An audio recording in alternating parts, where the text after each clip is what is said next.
Good morning, everyone. Hope everybody had a wonderful day yesterday, and hope everybody's having a wonderful day today. So, we're back with the engineering.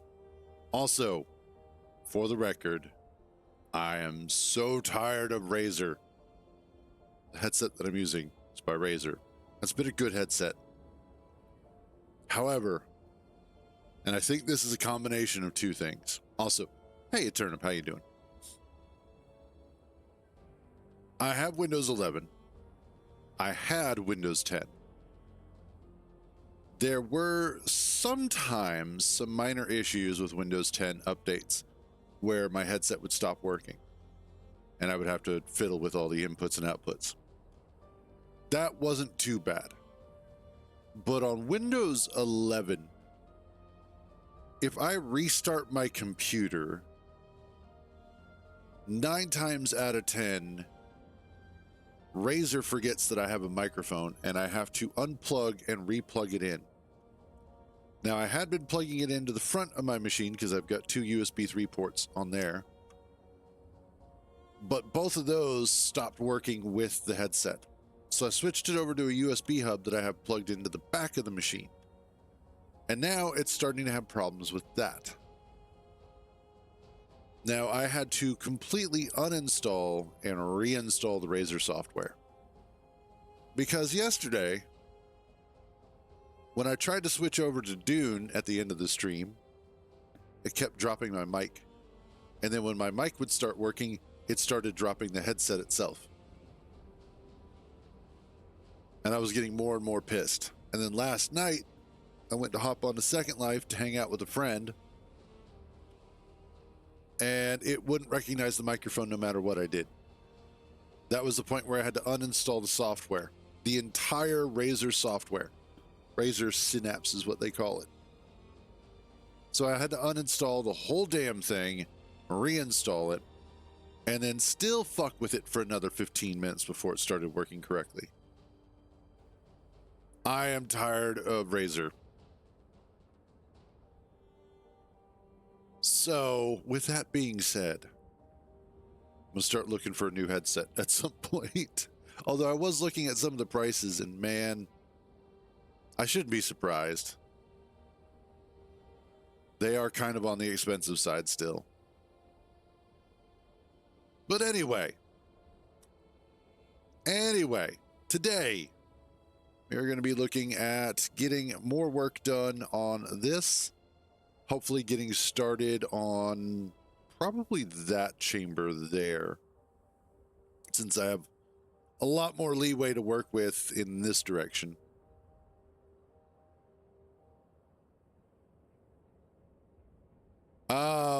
Not true.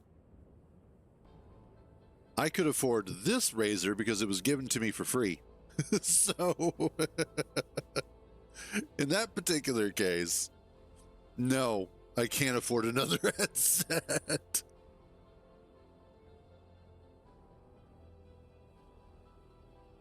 Nice. Yeah, that's what I'd like to do at some point, is upgrade to a better microphone as well, for the streams at least. Be able to separate the microphone for streaming and the microphone for gaming. I would love to be able to do that.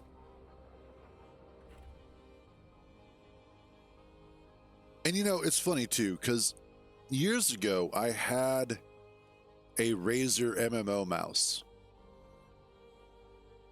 In fact, that was kind of why I got into Razer initially.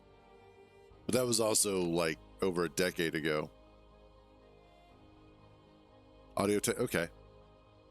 I was also thinking about going with Corsair, because the keyboard and the mouse are both Corsair. And I haven't had too many issues with their software. Actually, since, oddly enough, since upgrading to Windows 11, I really haven't had any issues with their software. So that's the weirdest thing. So Corsair was on my list.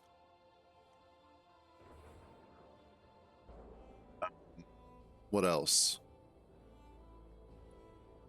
That was basically my short list.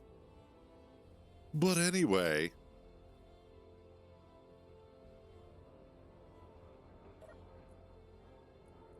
All that means is that Corsair has better programmers than Razer.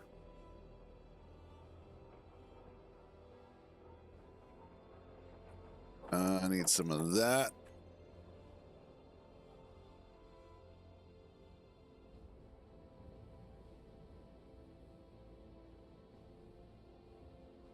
And then let's bring these back.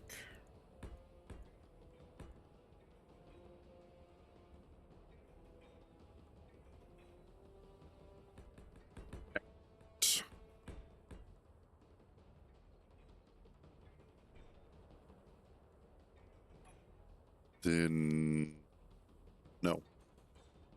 These. This is what I want. Okay, that's 1, 2, 3, 4. 4 of them.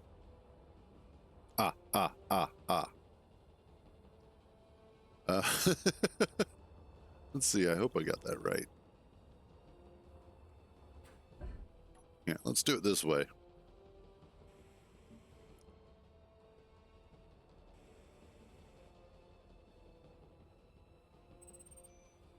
And then, okay, yep, okay.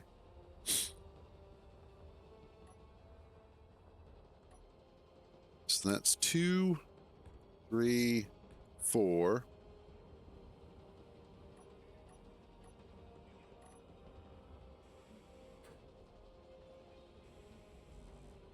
Clear that out. And then that runs...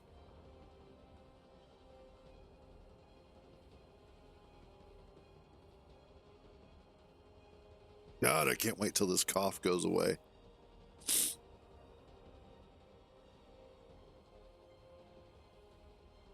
Okay. 1, 2, 3, 4, 5. Alrighty. So, no, wrong color.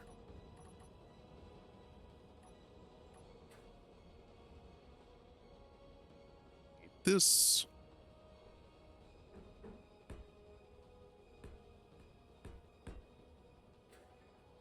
Something feels a little wrong here.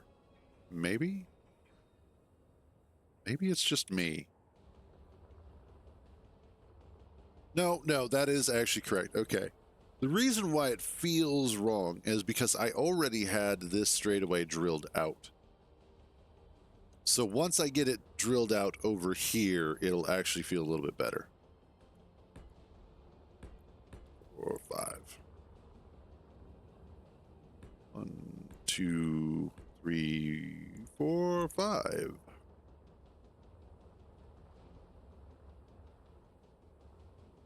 Yep. Okay, cool. And then we just do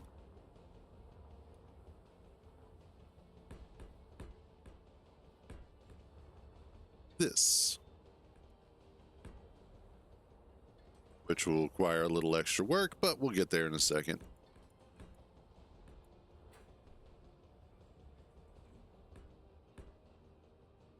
And oh man, I know we were briefly talking on Discord, Brockstar and I, about Dune and some of the manners in which people are finding to grief others.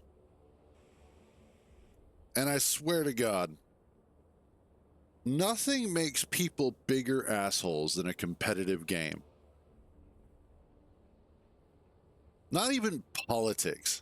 And politics is incredibly polarizing. Politics and religion. Those two make people huge assholes. But competitive gaming doesn't matter if it's sports, doesn't matter if it's video games, doesn't matter if it's gambling. Anytime that it's competitive, oh yes, oh yes. That's what the deep desert is. That's what Funcom wanted, was to increase the competition. Well, they got what they wanted. But anyway, deep dickheads. Absolutely. 100%.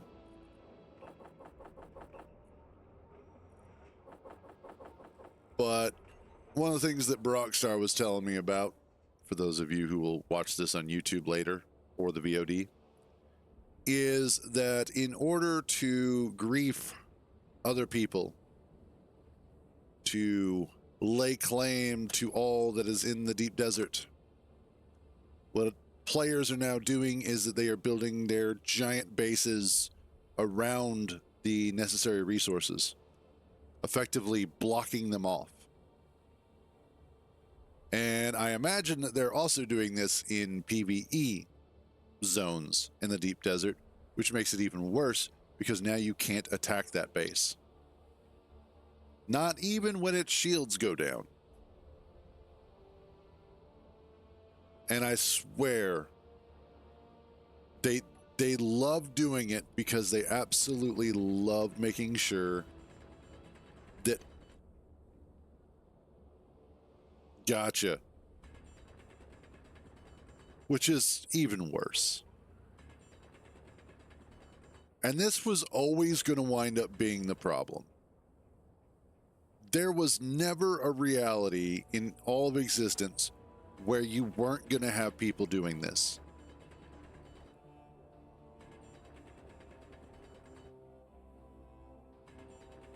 Like, I'm sorry. Funcom seems to be kind of dumb when it comes to making games. Which is weird. Because it's not like they're new to making games. They've been making games for decades now. And yet they suddenly forget that humans play their games, not bots. A bot you can script. A bot you can tell to play a game a specific way, and it'll play it that specific way. Humans, on the other hand, not only will they not play the game the way that you want them to, but they will find entirely new and broken ways to play your game and then share that shit with other people. And then, of course, monkey see, monkey do. Other monkeys will find out what's going on, go, oh, hey, that really works, so I'm going to do that too. Now, all of a sudden, instead of maybe like a handful of idiots doing this shit, now you've got 1,000 people doing it. And it snowballs from there.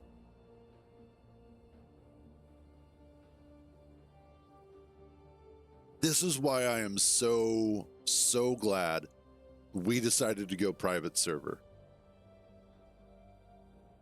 As I was also mentioning part of that conversation, last night, I was actually most of yesterday afternoon, I was out in the deep desert because I've been, yeah, exactly. And I'll get to that in a second too. But last night / yesterday afternoon, I was out in the deep desert for a private server, and we have, the way that it works is that you have a bunch of sietches or individual private servers, which are Haga Basin. And that's the starting PvE area. Lots and lots of stuff to do out there, actually. The bulk of the game takes place in Haga Basin. And that part of the game is actually really well done. Fairly well balanced. There's a little bit of competition over resources, but not so much that it makes it impossible to progress. It just may slow you down a little bit. That's it.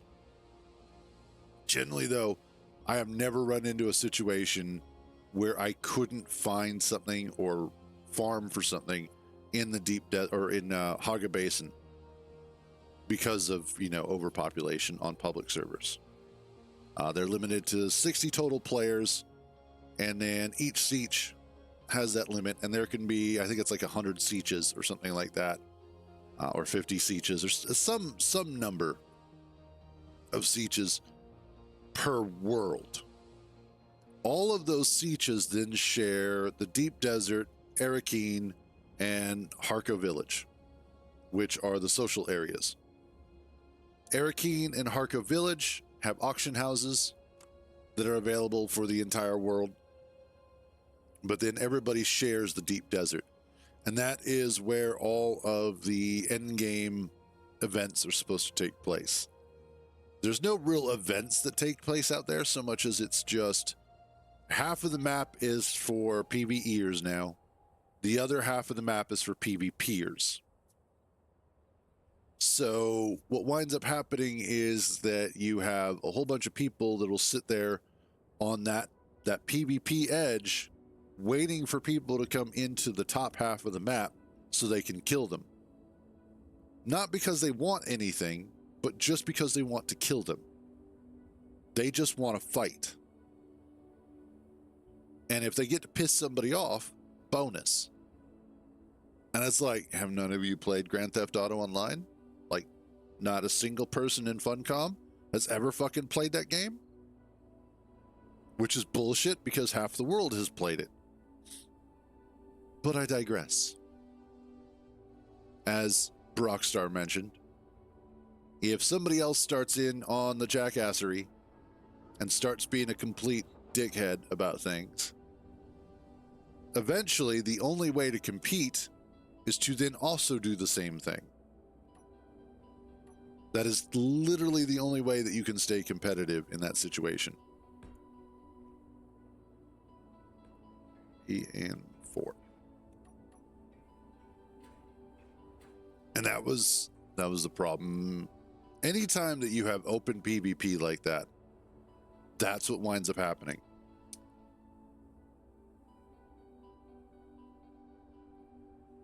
And then that's not even counting the cheaters that have been popping up in the game.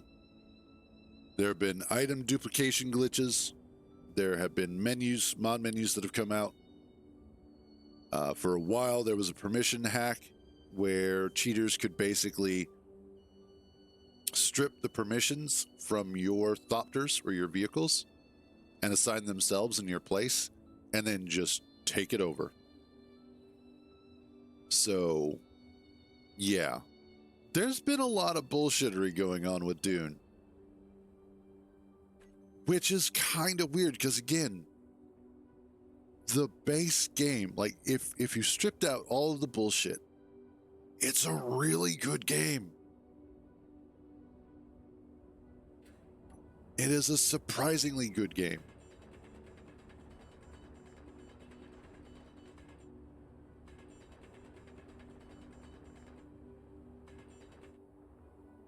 Okay, so what happened there?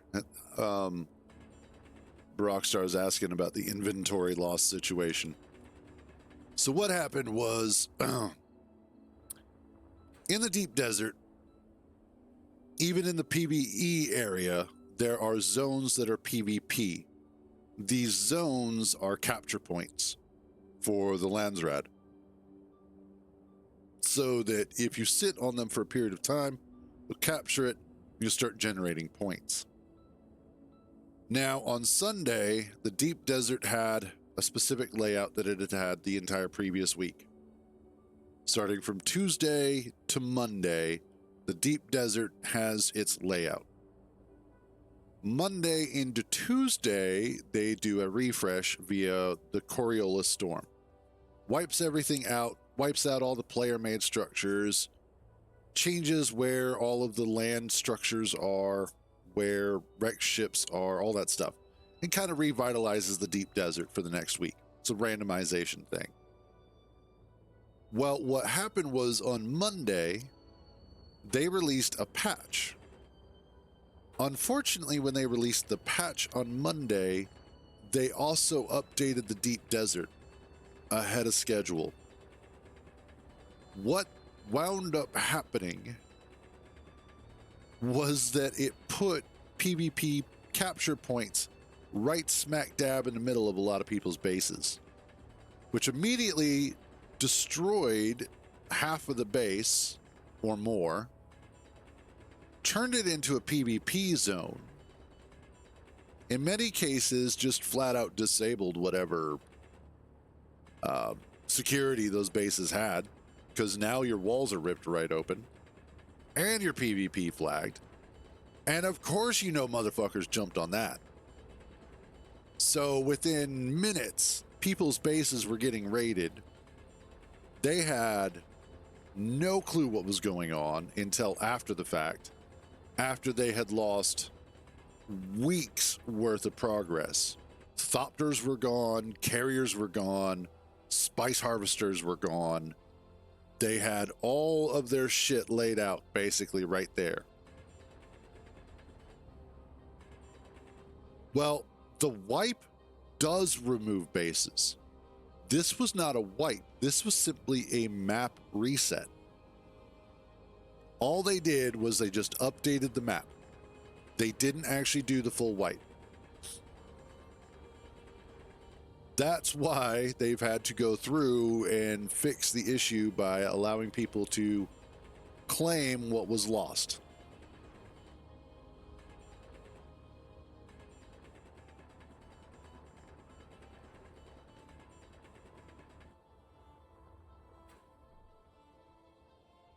Oh yeah, okay. So okay, maybe I didn't make that clear.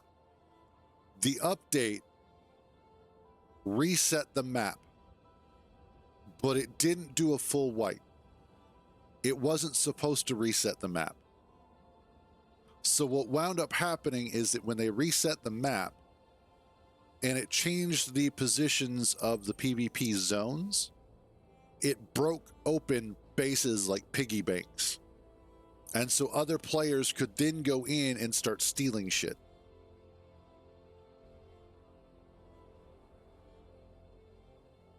All of these are my designs. That's Puncture, actually, from my server playthrough that I did last month. This is just a thrown together update on the ship, on the escape pod. And then this is actually kind of this is based off of Splitsy's Ugly Duckling from Survival Maybe.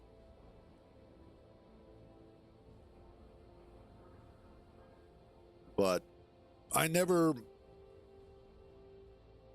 I don't use designs. I don't use blueprints from the workshop. I build it all myself.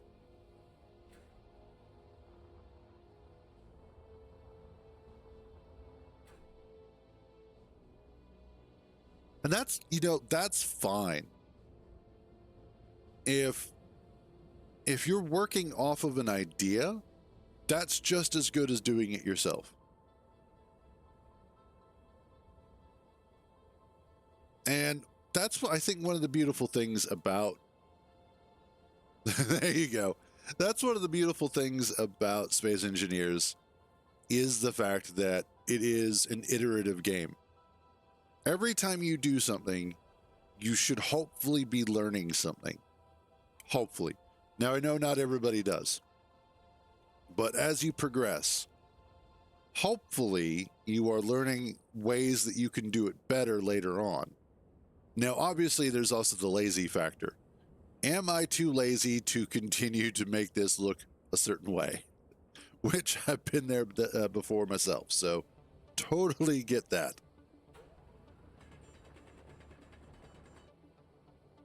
All righty, let's put you in there.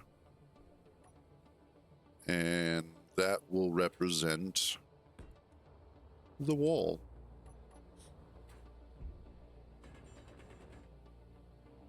And then you go there. All right. So that's going to wind up being the doorway to hell. No, so in the case of this here, the design I want to kind of do, what I've got going on here is that I've got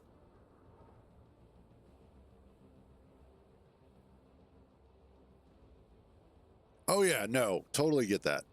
A lot of those massive ships are absolutely gorgeous. And having worked on a couple of fairly large ships myself, I understand part of the process they go through, but more specifically, why they do it and I don't. Because that shit's a pain in the ass. Now, also doing it in single player survival, there's really not much of a reason for me to have a massive carrier like that. I don't need to launch 50,000 ships. I don't know that many. Well, actually, no, I know a lot of people. But that aside,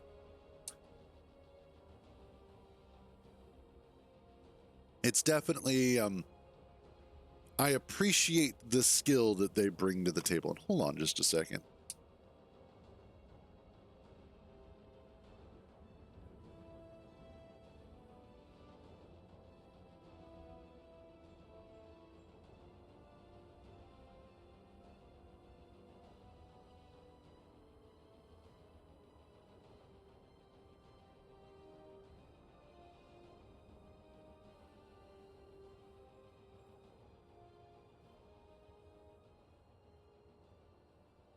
Okay, let me know if you guys can hear the fan in the background while I'm talking.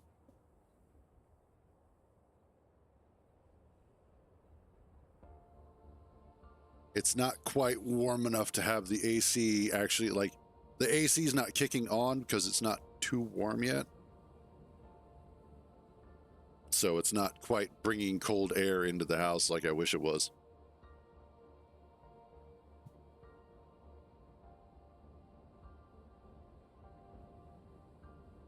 Anyway, though, let's see here. What I am thinking about, boobs mostly.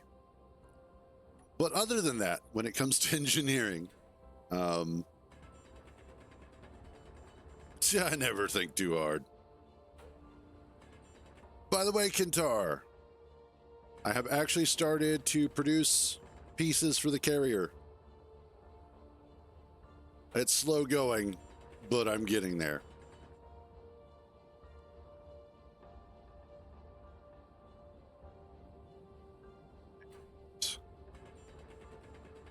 There we go. It's one of the bottlenecks, but it's not the bottleneck. I've actually, oh my God, I got so lucky on this one. Up in was it F? G. Anyway, up in the northwestern corner of the deep desert. Hey, what's up, Mortibus? But up in the northwestern corner of the deep desert, I found a medium spice blow that's sitting on land. So I can just sit there and harvest that son of a bitch when it's there without calling the worm at all. And easily pull in like 10,000 spice off of that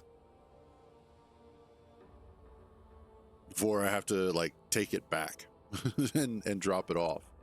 So spice is not currently our bottleneck. I do have to go get more titanium for plastanium. But our current bottleneck is actually some of the other smaller components. So things like the plasteel composite armor plating. What else? Overclocked power regulators. I think we have just about everything else, though.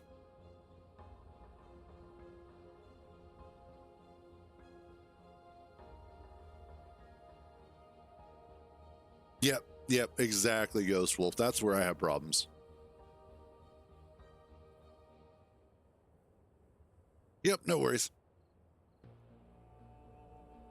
Funnily enough, I don't generally have problems with building spheres or anything like that. Having played as much Minecraft as I have over the years, building pixel circles really isn't that difficult. And in this particular case, I already have in mind what I'm building, so I know what it is that I'm doing. But as a streamer, I get distracted pretty regularly, so yes, the Minecraft ways. Plus, we're talking a lot off and on about Dune as well, so there's that.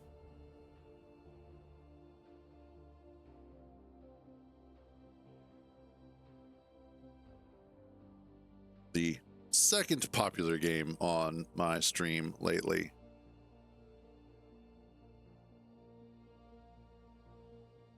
There we go. But thank you for the heads up on that. Never hurts to have more tools in the toolbox.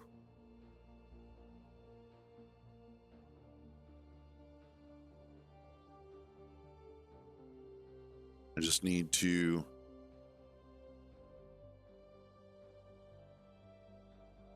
kind of make sure that we are getting this. Like, I just need to get this portion started first,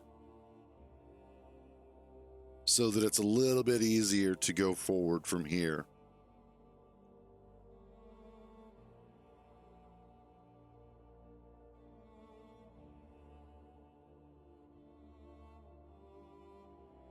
There we go.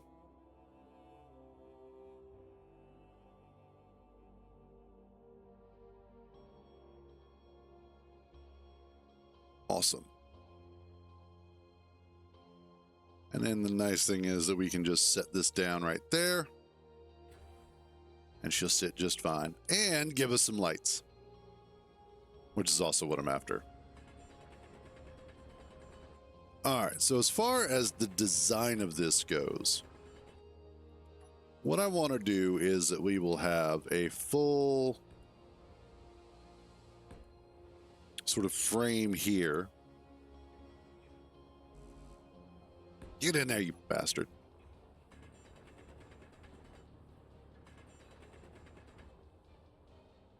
And then I'll, of course, come back through here with puncture and clean that up.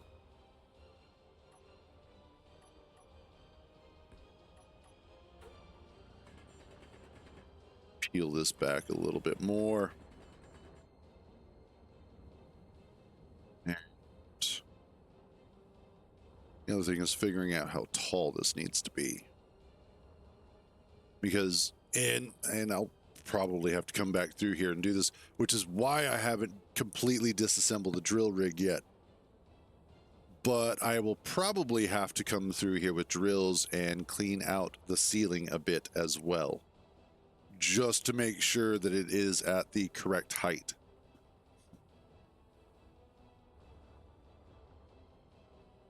So that's why the drill rig still exists, because I still need it.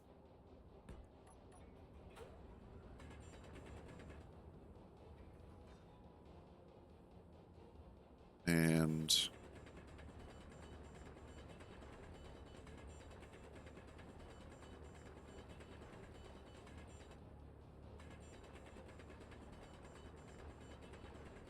just calmly drill out some of this, and then I'll come back up. Let's see, that should be, that's going to be 3, 4, 5, 6, 7, 8, 9. All right, cool. Goddamn.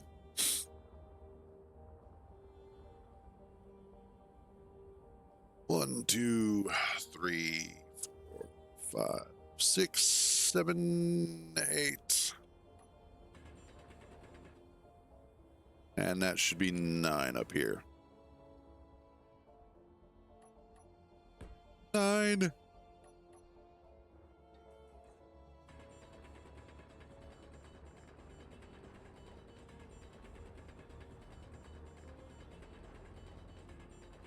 Now I basically get to do the same thing on the other side.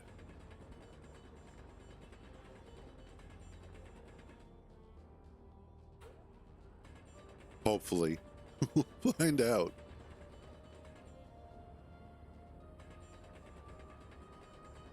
Okay, there we go. 1, oh, that's 2, 3, 4, 5, 6, 7.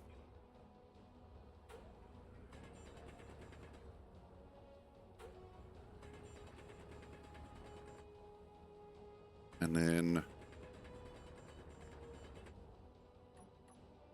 8. Oh,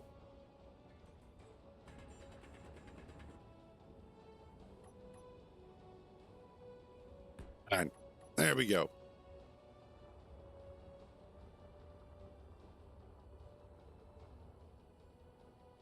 Looks to be about right, if I had to guess.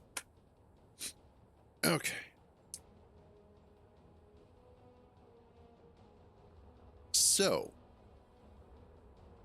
what I want to do is I'm going to do another layer of this.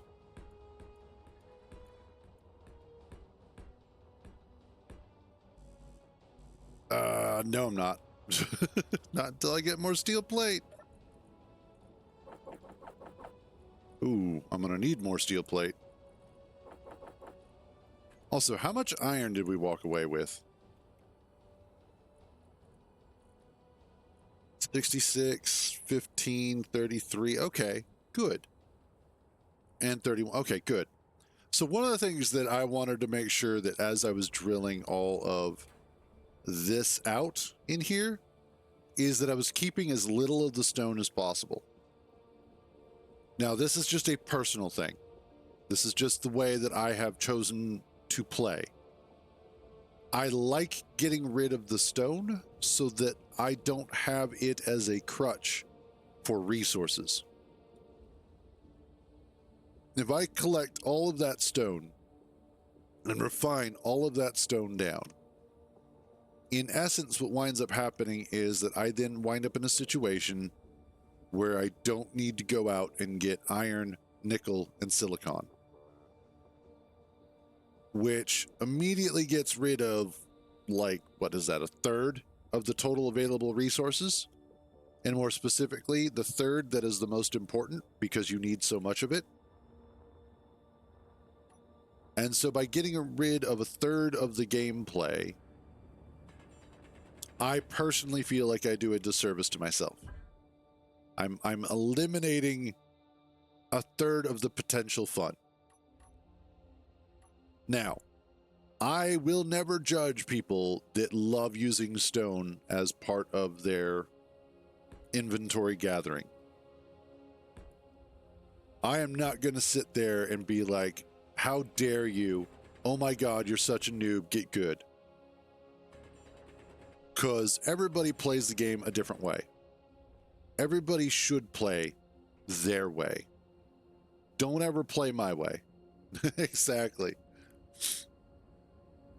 Play the way that makes you have the most fun. For me, this is what I find to be the most fun.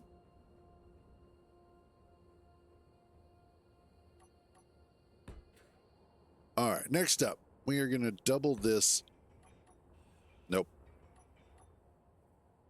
We are going to double this up, although I'm probably going to have to come back through here with puncture in order to do that.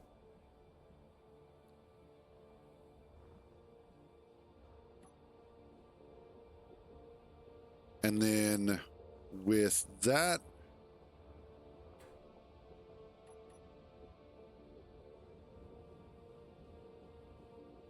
once I get a little bit more of this drilled out, there we go. Should be able to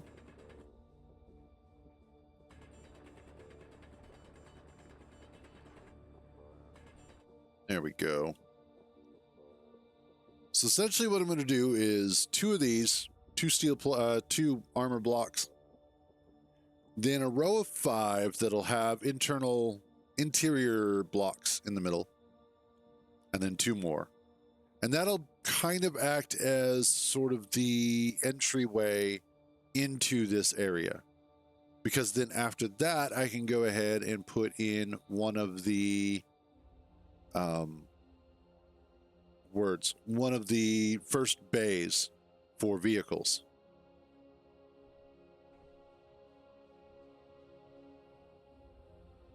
Now, what I need to do, and what would be smart to do, is to actually come out here, turn off camp for right now, and build essentially what will be a blueprint, a projectable blueprint for a drill guide.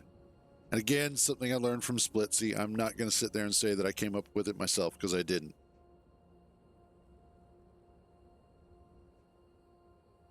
But specifically, it is a really good way to design and implement a guide. Yeah, that's what it is. Totally. He copied me. That bastard. But essentially, it's a guide that you project into the ground so that you can follow along with it to drill out a volume. Now, obviously, I could go ahead and assemble a big, giant drilling rig, drill through the entire rock until I'm like, okay, well, that looks good. But in this particular case, this will allow me to reach a specific design for the drilling and know exactly how deep I need to go, where I need to drill out, that sort of a thing. Goddamn. And you're still not helping, fan.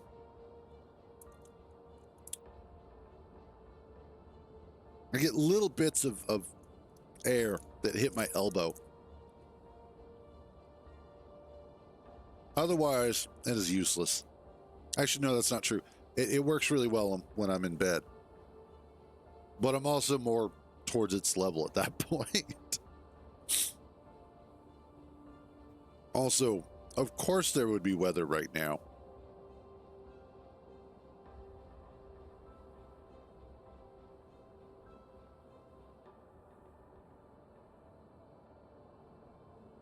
That's not strange. That's pretty normal.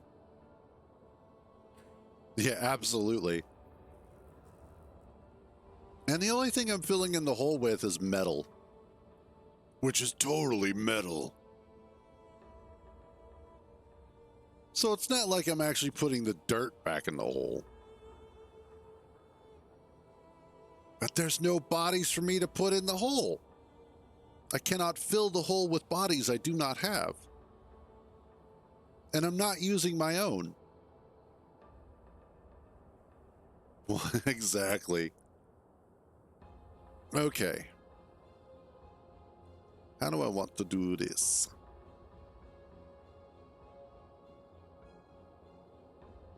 No, I did not. Why would I call anybody before I dug the hole? That just seems like a waste of time and resources. Okay, so that's 5, 8, 9, 10, 17 wide. Okay, that's right. Camps, I need you off for a few.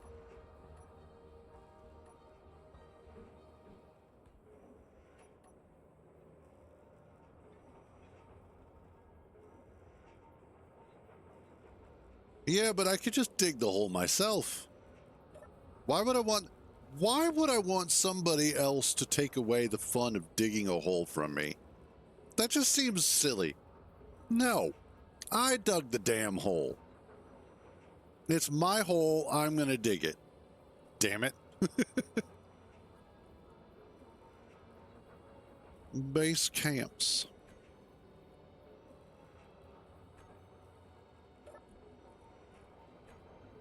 There we go. Toggle blocks on, off.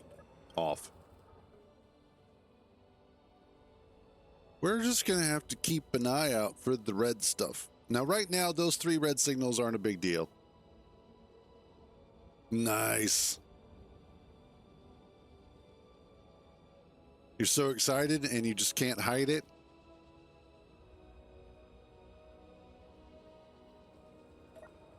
I need more steel plate, more interior plate, and we should be good. Okay. Now this is actually going to be awesome. Previously, when building drill guides, haha, nice. But previously when building a drill guide, one of the biggest issues you would run into is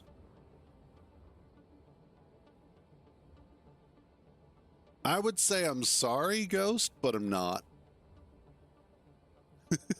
I'm not sorry at all. Okay, so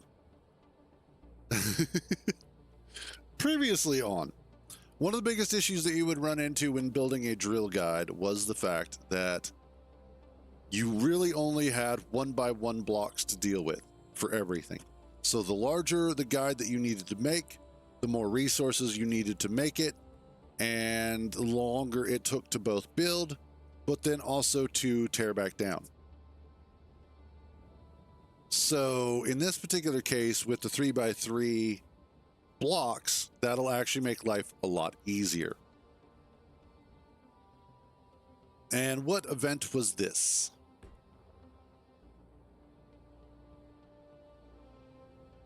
Let's see, that's 1, 2, or wait, yeah. 1, 2, 3, 4, 5, 6, 7, 8, 9, 10, 11, 12, 13, 14, 15. Oh, yeah. I don't know. Honestly, I think Ozzy should have retired a long time ago. I love Ozzy. He's been a staple in metal music. Hell, him and Black Sabbath really are the grandfathers of metal. If it wasn't for them, we wouldn't have it, at least in its current incarnation. That being said, I think it's one of those that he probably should have retired a little sooner. Let's see, that's 2, which is what I want.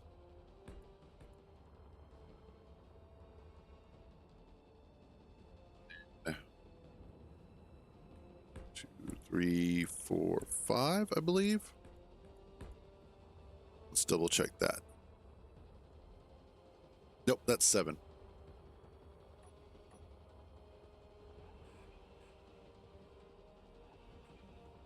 Okay. There we go.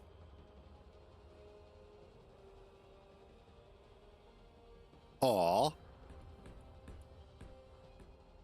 6, 7.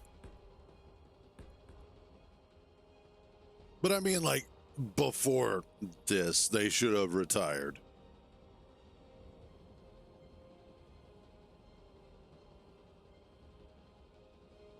Besides, isn't this like the second farewell concert that he's done or something like that?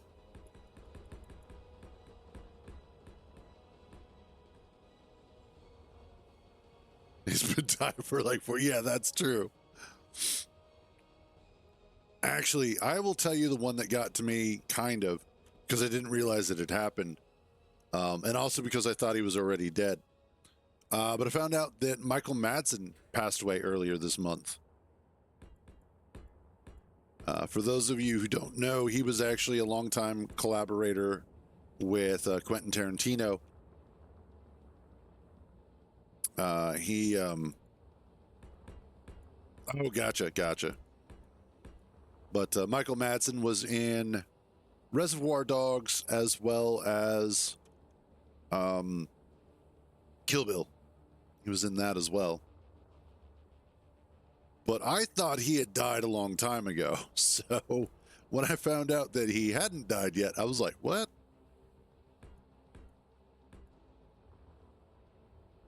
All right, I gotta remember. That's 1, 2, 3, 4, 5, 6, 7, 8. 8 tall. 2, 4, 6, 8. And then that comes across.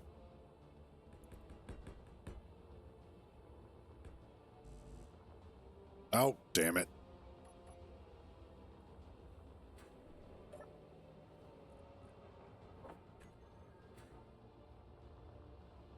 But that is the unfortunate reality of life, is that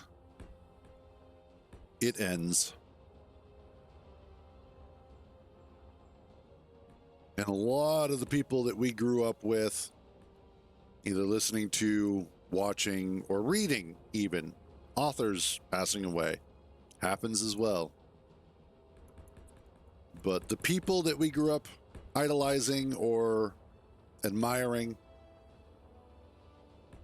those that helped us one way or another, or didn't, depends, they do eventually and unfortunately pass on or retire before passing on. And the best thing that we can do is to continue appreciating their contributions to society, or just their contributions in general. Listen to their music, read their books, watch their films. Continue to remember them for what they have added to the world, not what they've taken away. That's the best way that you can help somebody be immortal. And if you have kids, pass it on to them. Even if they don't appreciate it as children, at least inform them or educate them that those options exist. And if you don't have kids, kidnap somebody else's kids and educate them instead. I'm sure they'll appreciate it. No, don't kidnap the kids. That would be bad. I'm not advocating kidnapping children 99.99% of the time. Oh, absolutely. And it's amazing too how many, damn it, but it is amazing how many other artists utilize Ozzy and Black Sabbath's work in their own, either through samples or through other means, that sort of thing. Yay! I can be a politician. Not sure that's a good thing, but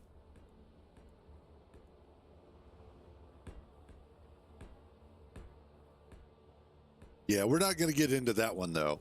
That is a landmine that I don't feel like stepping on.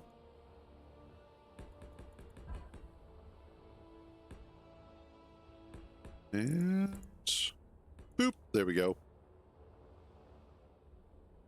I mean, don't get me wrong, I'll say a lot of really dumb shit. But I think that's one of those cases where I just don't need to go down that rabbit hole.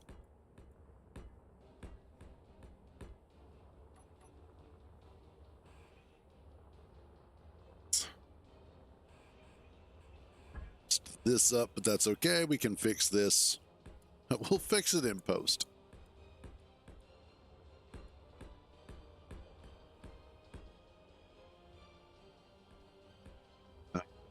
And I'm ruining it again. Okay.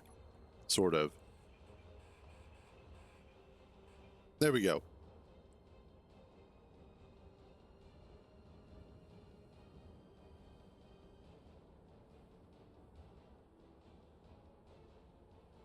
Oh, wow. Yeah, no.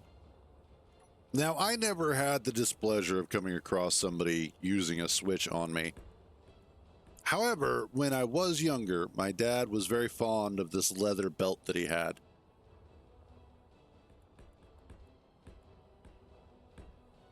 Actually, I think that's wrong too.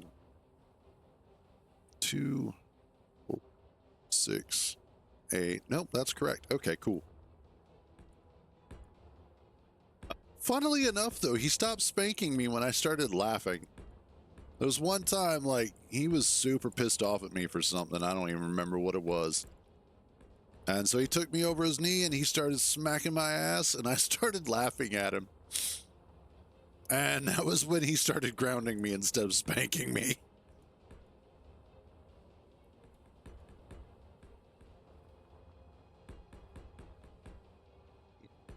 Funnily enough, like, if you were to look back at my punishments as a kid, there would be a certain level of excessive to them. I'm not saying my dad was strictly abusive, but I'm not saying it either. He was a little bit overzealous.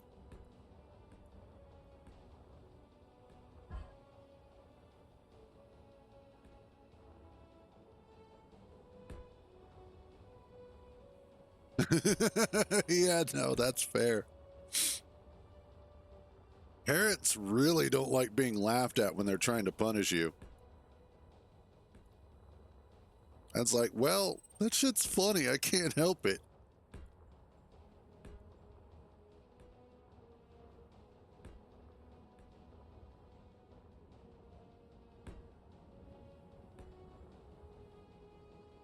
Ooh, damn.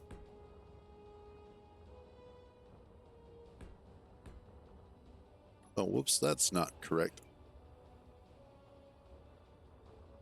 I wouldn't necessarily say that that's fine, but no, fair enough. And you know, honestly, I think this is where pretend psychologist Cruz comes from. Oh, damn. No, fair. I think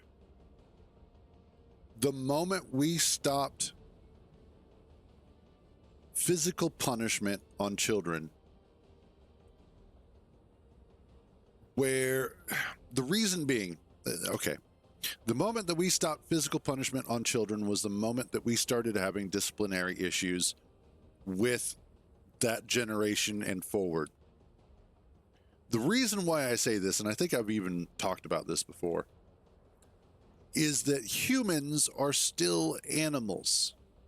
As much as we like to pretend that we're above the cows and the horses and the birds, we really are still animals. We have animal brains that have animal instincts that work off of animal chemical reactions.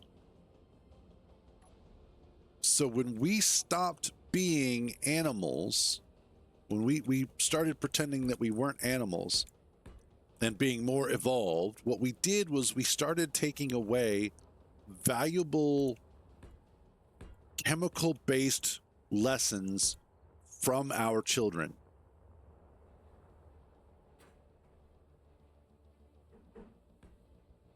The punishment was not just for our sake. I think in some cases it was also the opportunity for parents to kind of get it out of their system too. But when you look at animals,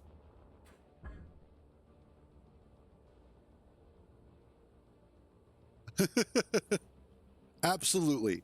That is, yes, 100% turnip. We removed the gravity from consequences.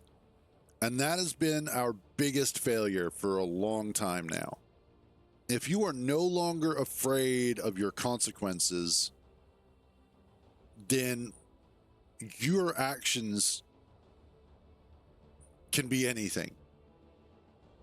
And that has been our biggest failing, unfortunately.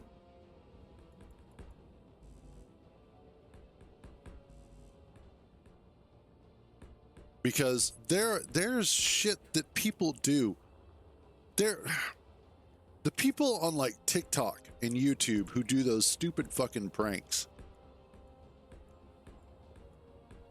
That's stuff that when I was that age, I wouldn't even fathom because I would be so fucking afraid of getting in trouble.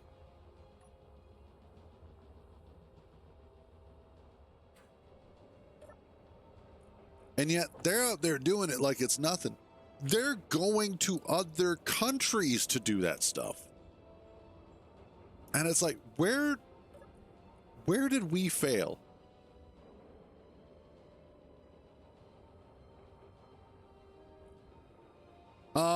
Okay, so here's a fun one, Brockstar. You are allowed to punch people who are rude to you. However, this is the same thing. They're allowed to punch you back. So That's one of the. You could go ahead and punch somebody for being rude to you, but don't be surprised when they punch you in return. That's the gravity of consequences.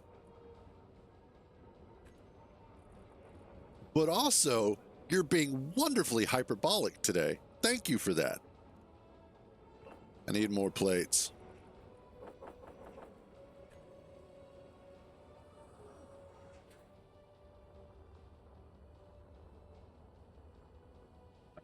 There you go. If you ever... Okay, so here's the fun part of that argument. And this is what happens frequently because people will go to the extreme for random situations. Look at nature and look at the way that most animals will reprimand their offspring. They're not abusive except when they decide to eat their offspring. But that's usually the males. The females are usually a little bit better about not eating their children. Usually. But oftentimes when a parent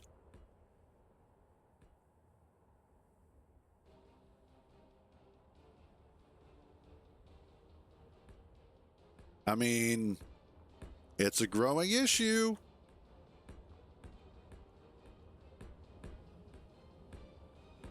There we go. I think we're about done there. Eating them is, there are times. I imagine there were times going, my parents were like, you know, just one pillow. That's all it would take. Just one pillow. All right. Have a good one, Brockstar. Stay out of trouble there, buddy.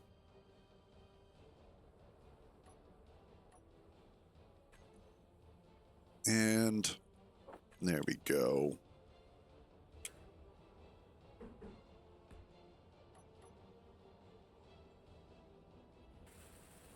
There's a lot of ways that we've failed.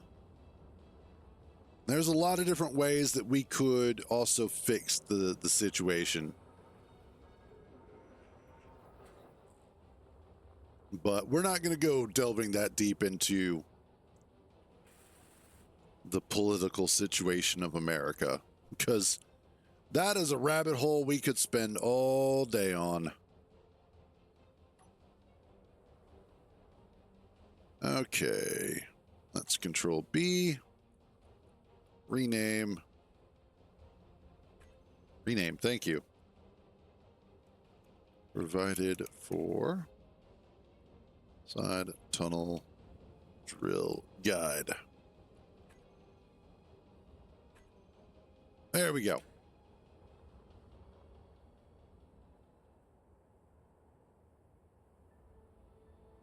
Nice.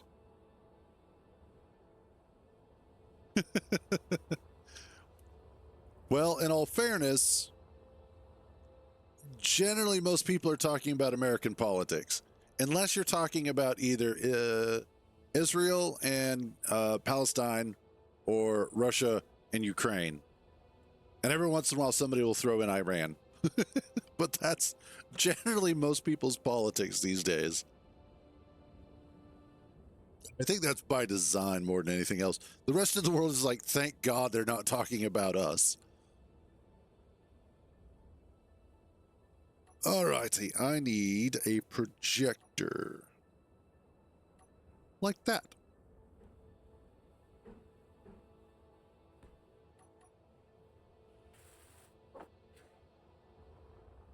And then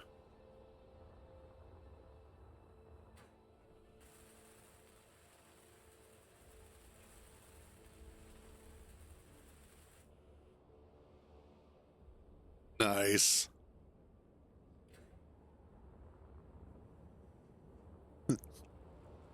I want an emotional support hooker. That's what I want. Oh, that's terrible of me.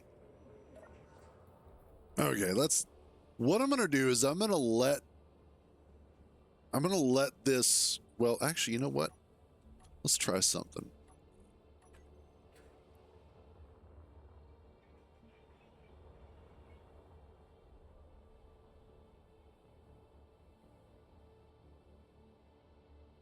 Oh, goody. Awesome. Okay. Nice. Mmm. I know bacon always makes me feel better.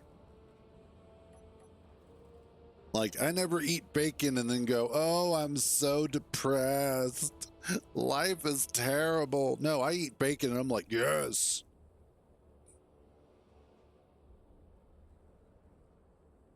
Oh, it's so adorable.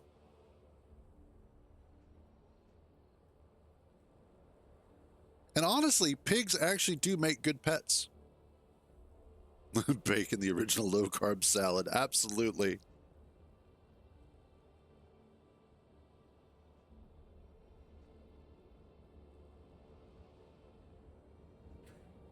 Actually, funny you should.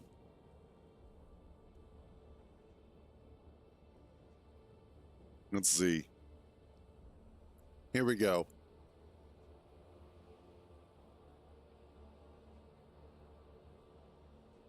Look, it's a bacon salad.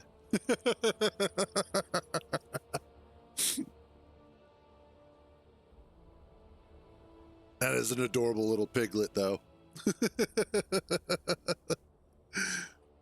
She's so cute. Looks like a wrap. Yeah, it kind of does.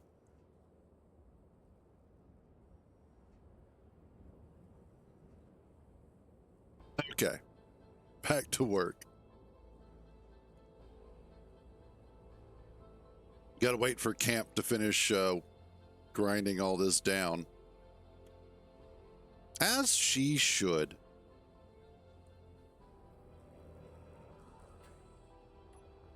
Oh, hell, let's help it.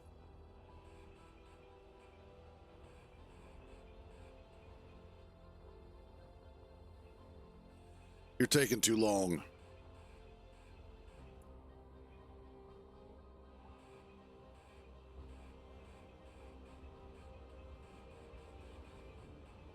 Okay, that's actually kind of fun.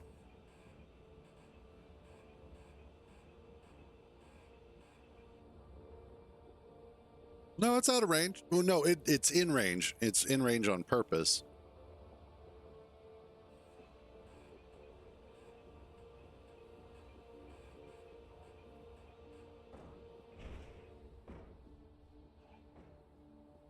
Oh, no.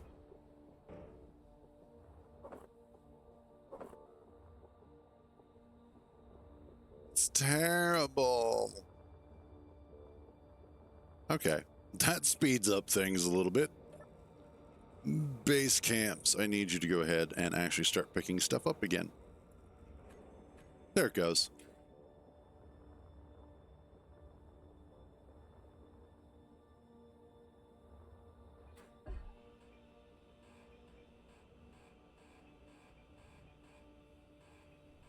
I wanted to go ahead and get rid of this because when I start welding stuff back up, I don't necessarily want this to be right here, fully welded and in the way. Although it would act as a good decoy, that's for certain.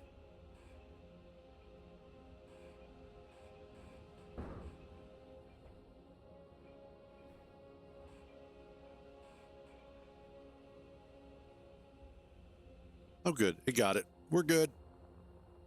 We're good.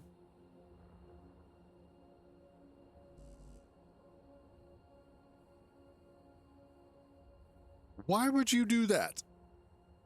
Poor dog. That is a big animal, though. 150? That's like half of me on your lap.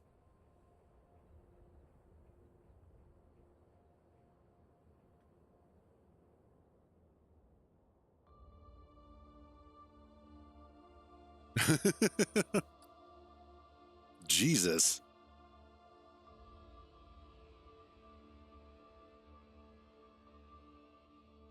But then again, there is something really nice about a big dog.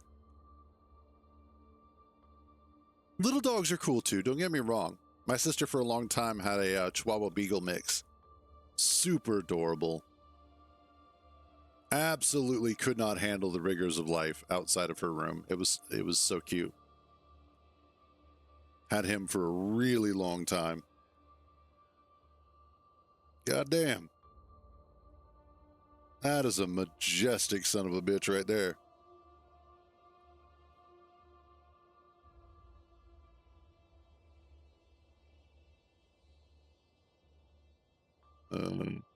Shoot. Here is the support animal in question.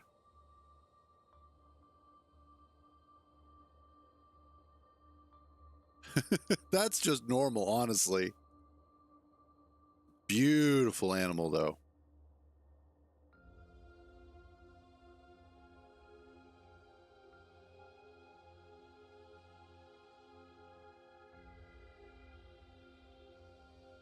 Again, absolutely beautiful animal.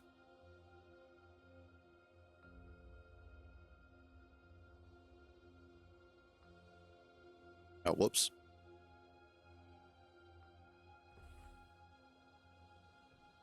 Okay.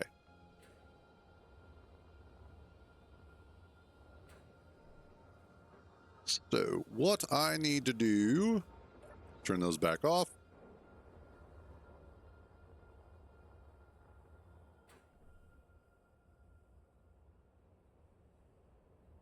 I just realized this. On the large grid projectors, they finally added its own damn button panel. Hallelujah, praise Jesus.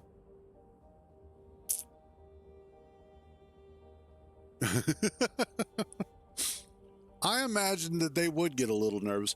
That is one of the failings about our education system, is that we do not have more education about the military in civilian schools. And so when people grow up, they don't grow up learning about the military, any branch of it, outside of guns, violence, planes, and bombs. That's basically all we learn in school, is that small amount of the military, not realizing that there is so much more to it that is not only really cool, but also really important. Well, for those in the military, that's basically all of it. I mean, let's be real. That's why most people join. I get to shoot guns. I get to make stuff blow up. There's planes, there's tanks, and there's fireballs. I'm in. What more do I need? Unless you're in the Air Force, you poor bastards. No, it's the Navy. That's right. It's the Navy. Those are the weird ones. Or Space Force. Especially Space Force. Okay, blueprints. That's a shame, because German Shepherds are still good dogs. But there we go. All right, so here goes. Oh, the Malinois? Yeah. Now those are some fucking dogs.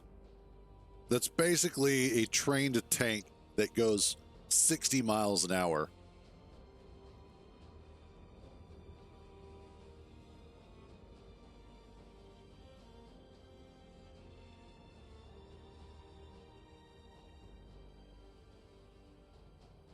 Yeah, fuzzy crack missile. That absolutely 100% describes them. The Belgian Malinois.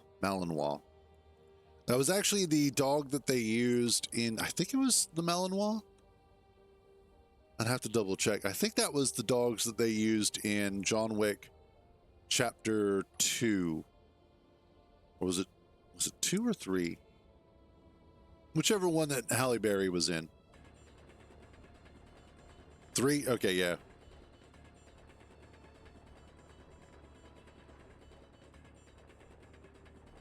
That's right, yeah, because Chapter 2 was the one with D'Antonio.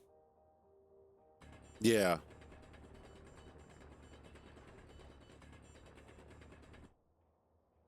But yes. Dogs are just fucking cool, period. It is absolutely amazing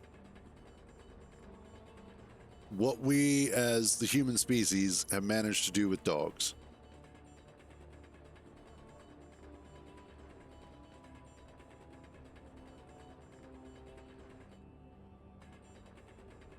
And we just got to drill this out a little bit. We do a little bit of drilly.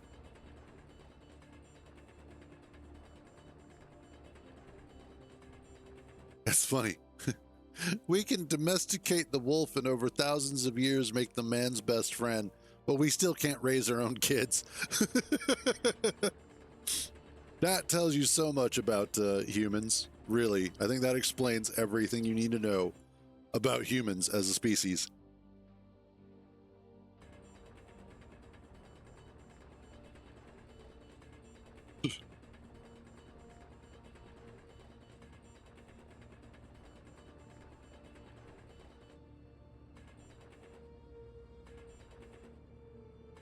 There we go.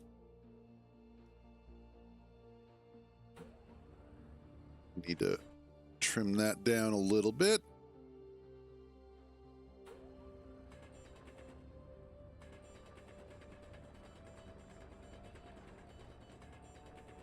Oh, yeah. This makes life so much easier.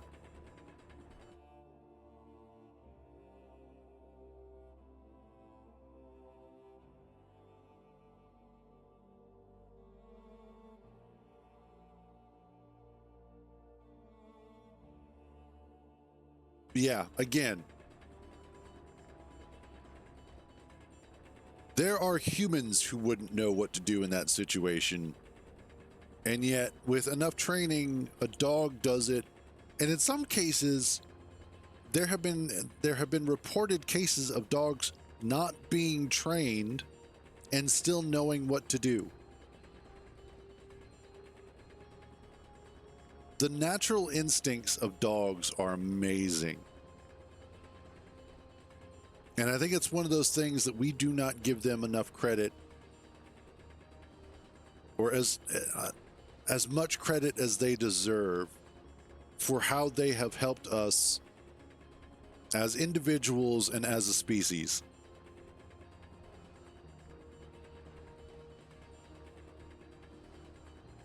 And I think the smartest humans, not geniuses, but just the smartest humans, are the ones who understand how to read a pet dog or how to read dogs in general and act around them.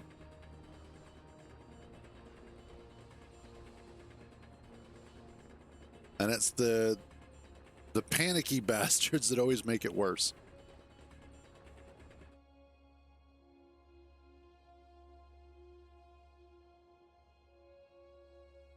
Aww. Such a good dog.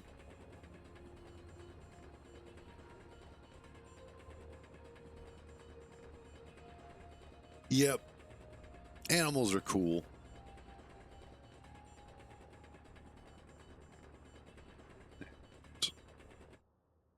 That's true.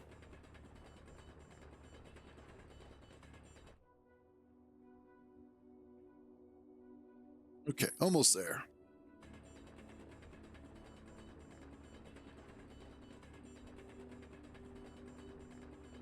Now, the only part of doing drill guides and drilling out volumes like this is that sometimes you will get one of those little floaty bits of rock that try and murder you if you're not careful. So you do have to watch out for that. But otherwise, they do all right in this area, especially in slightly smaller volumes.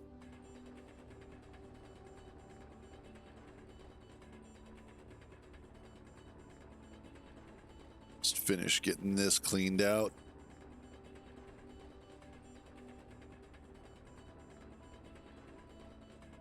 There we go. And then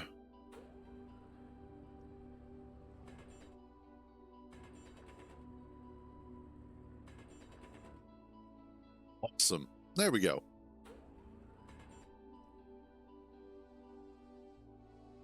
So that takes care of that.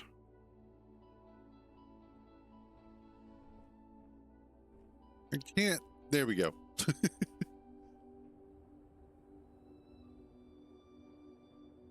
Now, what I need to do is the walls. So for that, we're going to go ahead and recharge and refill off a puncture. Then I can get started.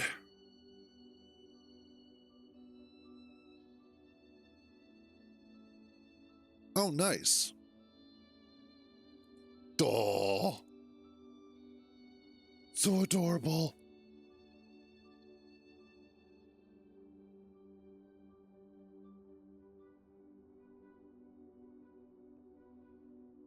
That's what I'm looking for. That's the puppy in question. So adorable. So adorable.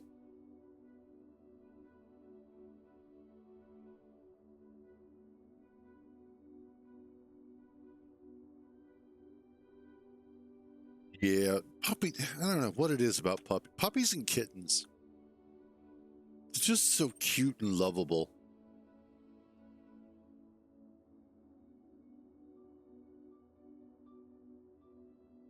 She looks like she's going to be a smart one, though. Just something about the way that she's looking at the camera. I know, right?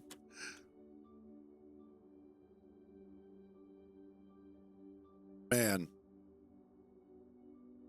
Animals are just cool, plain and simple.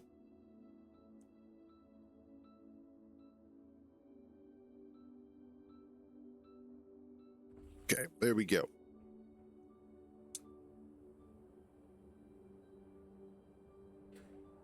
Let's finish getting this drilled out.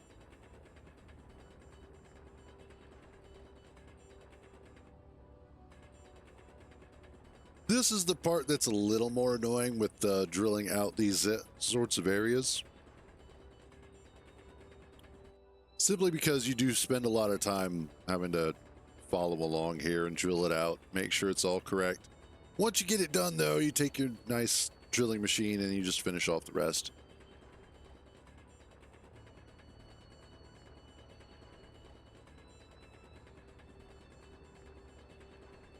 You know, I don't remember what it's like to be 5'9". I honestly don't remember what it's like to be that short.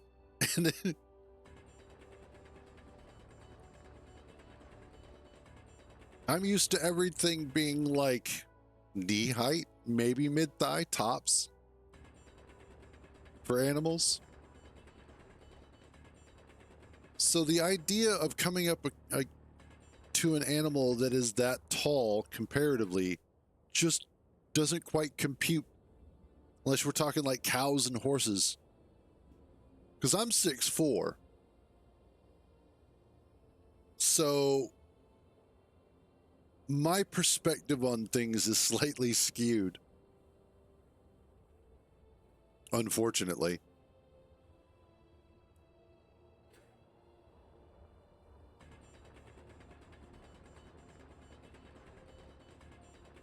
I haven't been 5'9" since I was like 12, I think. 13, maybe?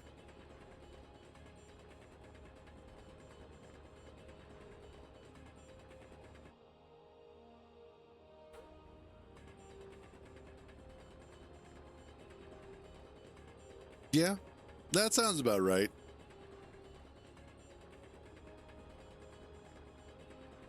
Let's get some more of this drilled out.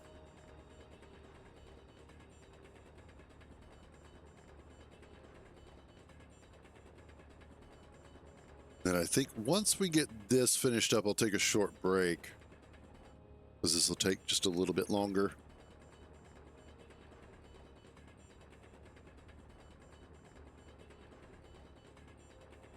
And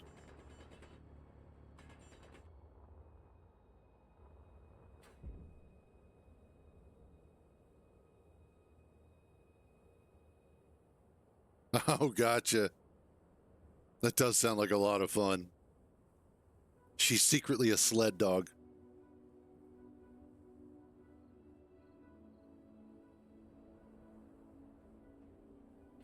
Shouldn't take too...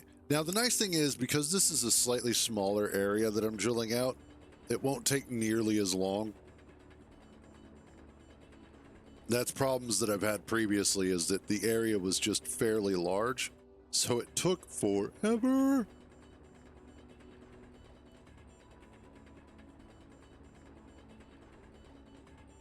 But the end result is actually really, really nice.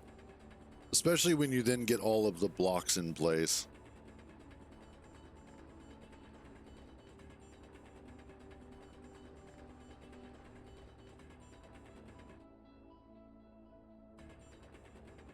And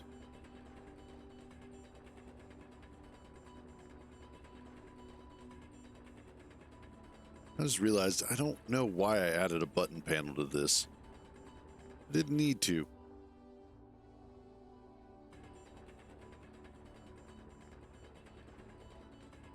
I don't know, my brain's still a little loopy these days. Sometimes it feels like I have lost a few things. I know, it always seems like a good idea at the time. Then afterwards you're like, why did I do that? What was I thinking?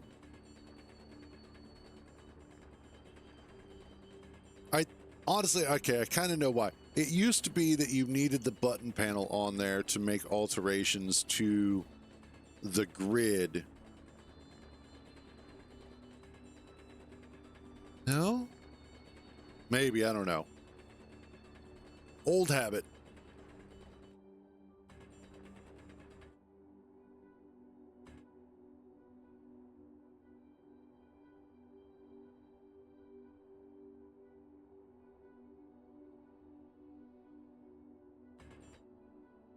Oh, yeah, no. Actually, if I remember correctly,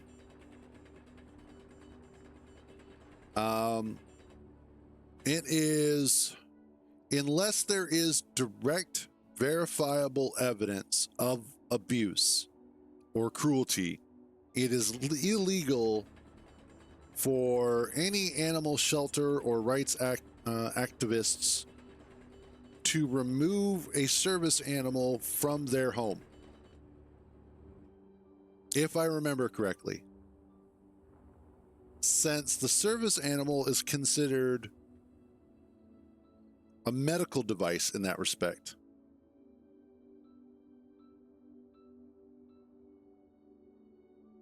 You know, some people annoy the shit out of me. I don't even know them and they annoy the shit out of me. If you've seen a dog be aggressive, that's one thing. But if there is no evidence that that dog is aggressive whatsoever, then fuck off.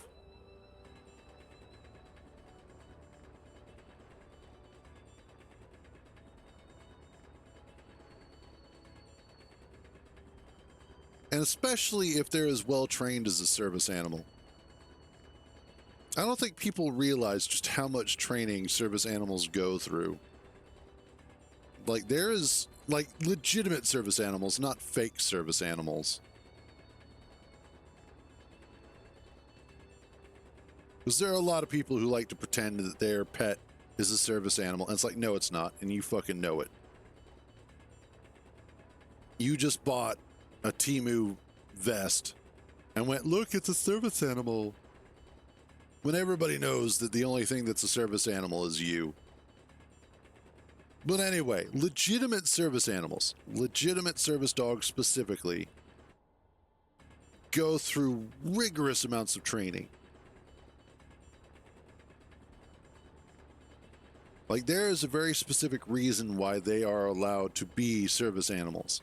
And that's because they have spent a lot of time training, a lot of time around trainers and humans and whatnot to make sure that they're going to be able to do the job that they need to do.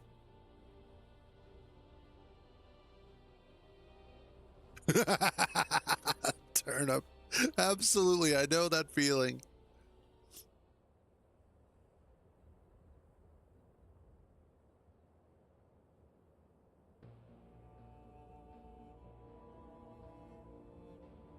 Oh, damn. Yeah, no.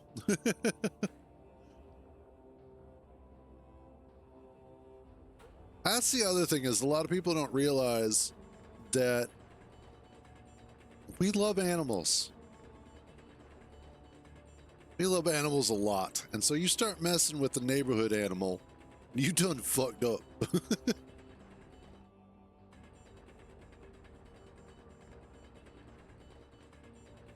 Let's see, make sure we got nobody red. I'm a little bit worried, guys. I haven't been attacked in days, and I'm starting to wonder, A, if I'm ever going to get attacked again, and B, when I do get attacked, what are they going to throw at me?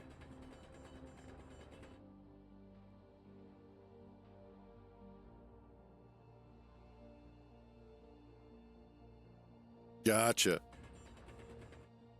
That makes sense. It's sort of like, you know, when we're training for jobs and whatnot, we sometimes, or when we're doing jobs, sometimes we have to do additional training for the job. They're always plotting against me.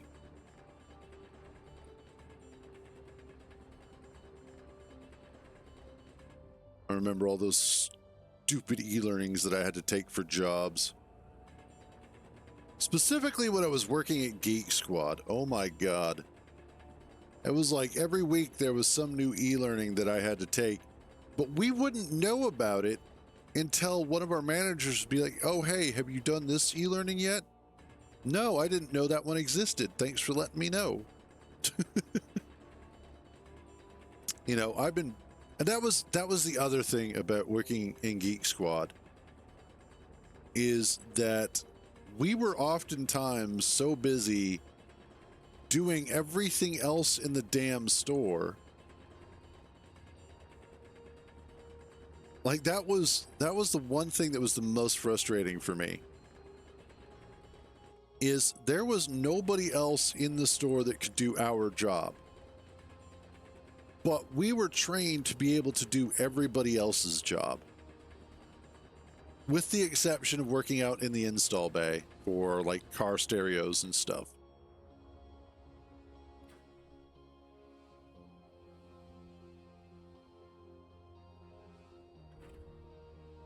So like I could do the customer service stuff. I could do returns.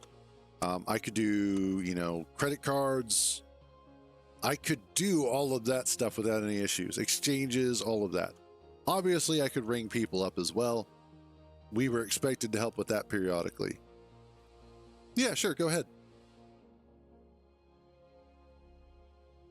But then on top of doing their job, which wasn't that difficult, honestly, mostly it was just dealing with the customers themselves. But on top of doing that, there was also the whole, you know, having to repair shit as well. Nobody else in the store was going to be able to do that.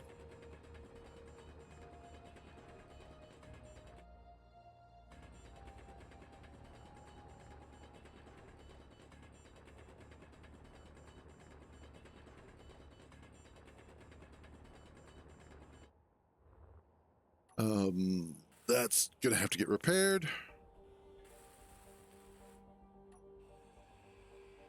No, I didn't want that. I wanted that one. Yay, we're almost there.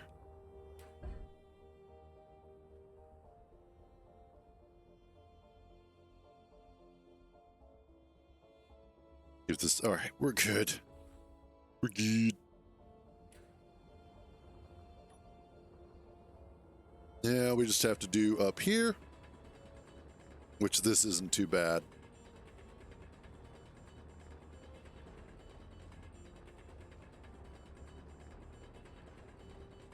Really, the trick for this part is just to get enough of this drilled out that you can just stand on top of it and then work the rest of it.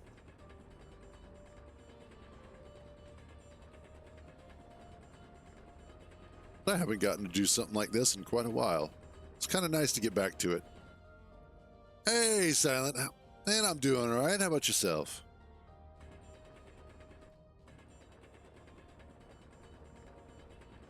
Just gotta keep on digging.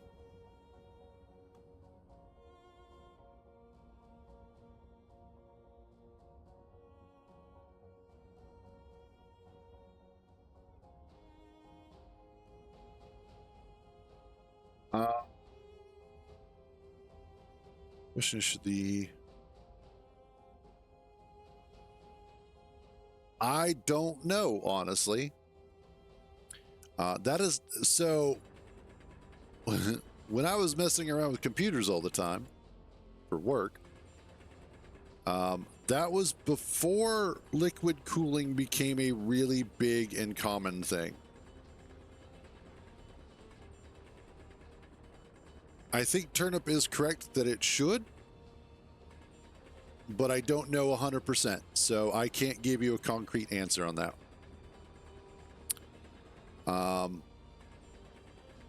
Nice. Lakes are always great. As far as what I'm building, this is the interior of my base. So here's the entrance. It's being dug into this mountain. So you come in here and then you will turn left, and this will be a tunnel. And this tunnel will have bays on either side of it for vehicles. And so right now what I'm drilling out is just its entranceway.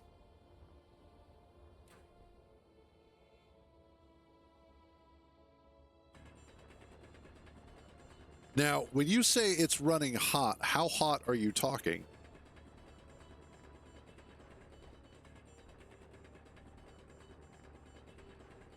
Yeah, that is. Give me a second here.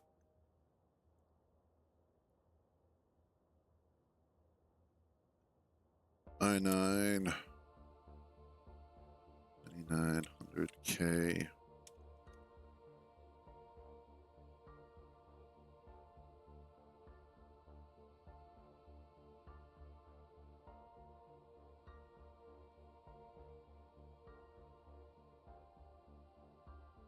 Okay. Yeah, 100C. So there's two potential issues for that. The biggest issue that you may be running into is that the thermal paste between the thermal cooling block and the CPU has either dried out or was incorrectly put on there. It could be that there is actually an air gap between the thermal cooling block and the processor itself, which would cause that issue. It could also be that the cooler itself has just gone bad. But yeah, what I'm reading here, you shouldn't be hitting 100C on the 9900K.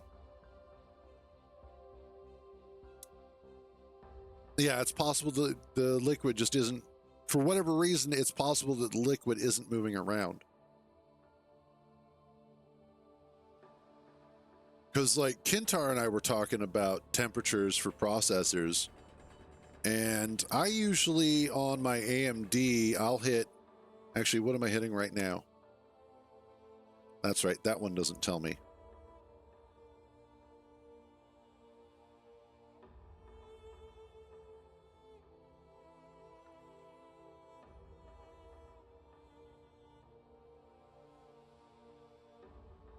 So right now I'm at about 60. No, wait.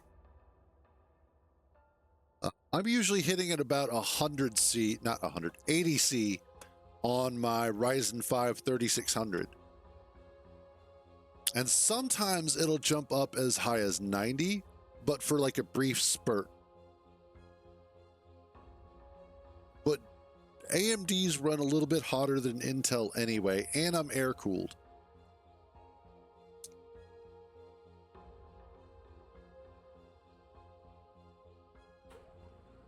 Intels, on the other hand, do not like to be running that hot.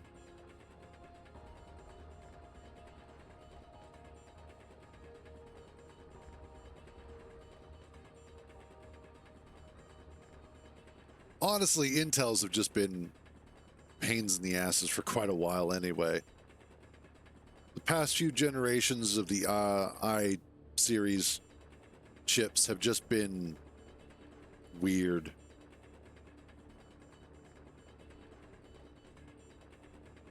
But yeah, most likely if you are having issues with that, a new all-in-one cooler should work. And anything that you have, if the all-in-one is also using an integrated software bundle as part of the package, when you install the new one, it should go ahead and sync up with any of your software settings.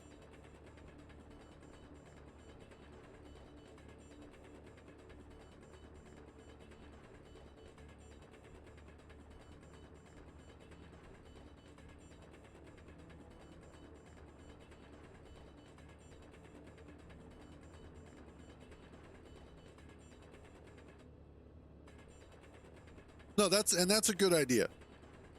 The other thing that you would probably want to look at and or check is to see if it's been overclocked at all. Because the other thing that I was seeing is that if you're overclocking your CPU, that can also cause overheating issues. Especially if it's incorrectly overclocked.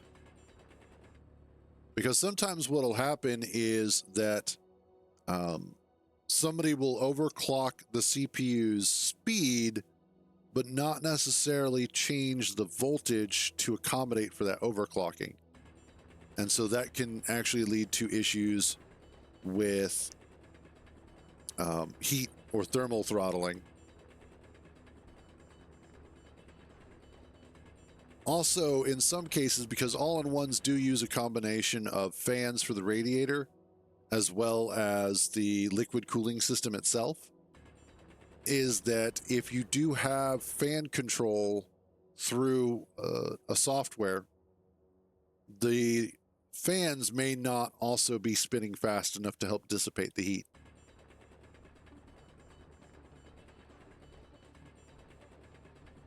So there are lots of little things to check and to poke around with, see if you can fix the problem. That's part of the reason why I don't like doing liquid cooling. That, and it's expensive to get into sometimes.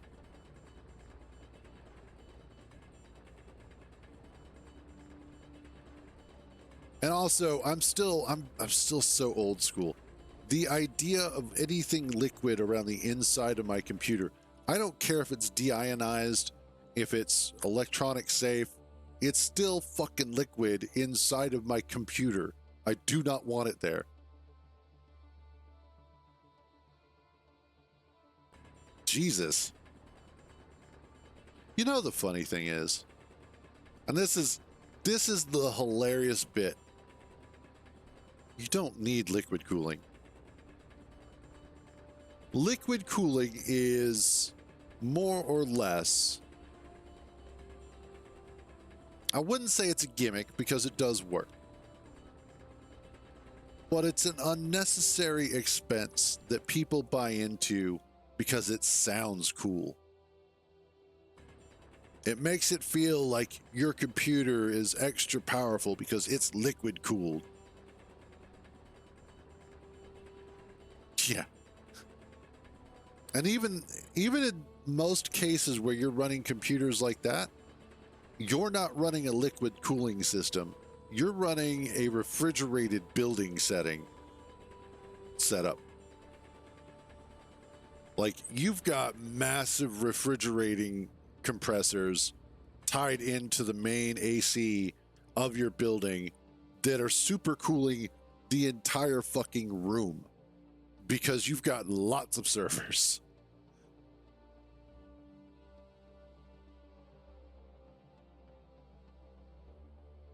Yeah, but that's just it. Is where are we at?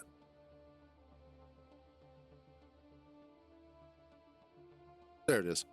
I lost my hole for a second. Um, the biggest thing about liquid cooling is that it's useful for much higher end computers. But even then, air cooling works just fine. Now, I will say that in some cases it can be quieter than just air cooling, but generally it's not necessary.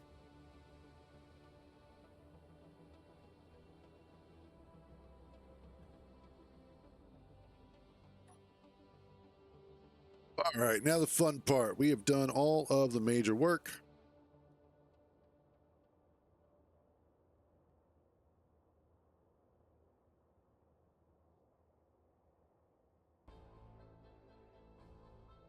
Let's finish getting this drilled out.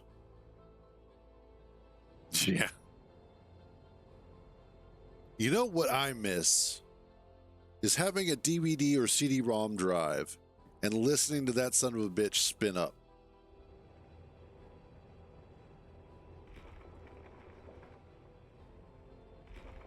That was always a great sound to hear. When it would spin up the disc and start reading it.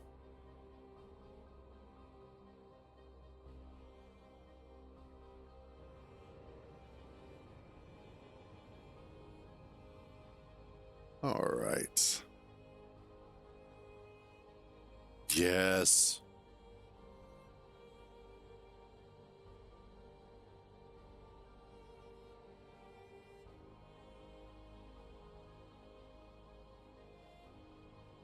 When we started switching to an entirely digital world, it did give us convenience, but it took away some of life's simple pleasures.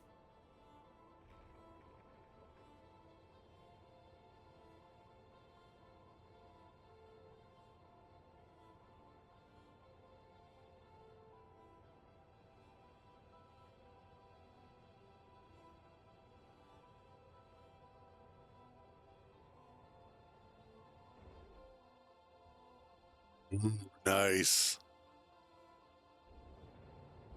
I think we had that at some point in time. Also, I know I have played through and beaten Final Fantasy VII on PlayStation as well.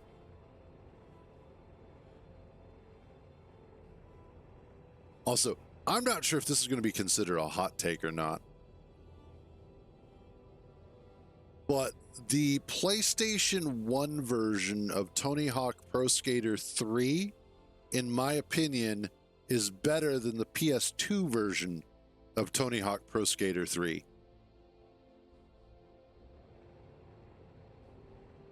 And I think a lot of it has to do with the fact that the PS1 version was stripped down.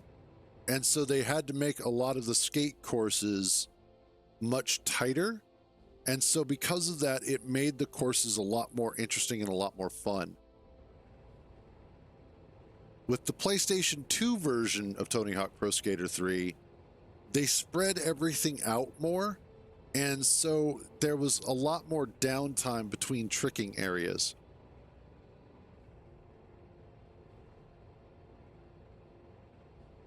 Oh, nice. God,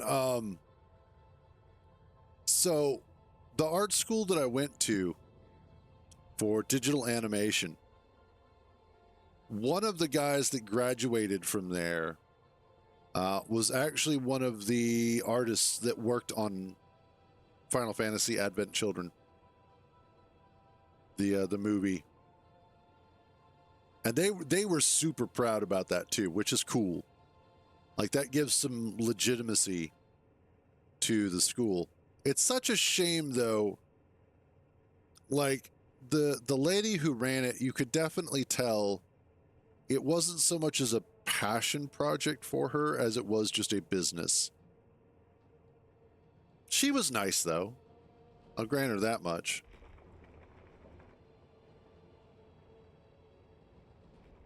And there were some really good teachers that we had there. Some really cool people.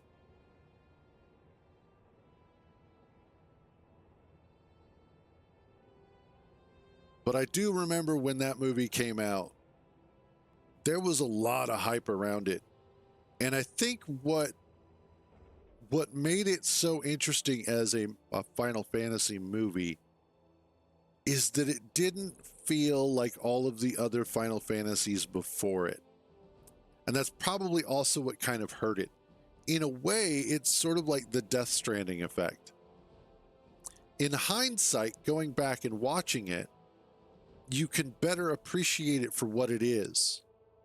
But at that time and at that moment, it was difficult for people to wrap their heads around it as part of the Final Fantasy franchise.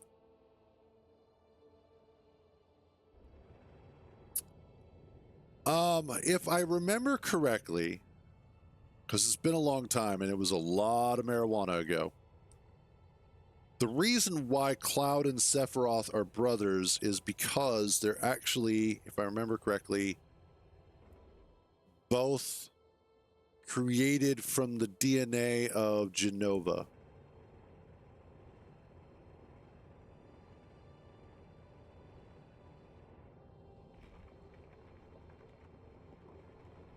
See? I got it right.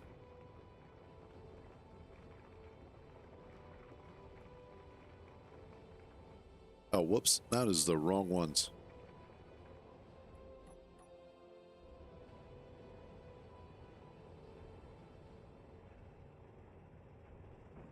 There we go. That's what I was looking for. I was trying to drill out the rock as if I was collecting it, not just getting rid of it. It's like, wait a minute, that's not what I want.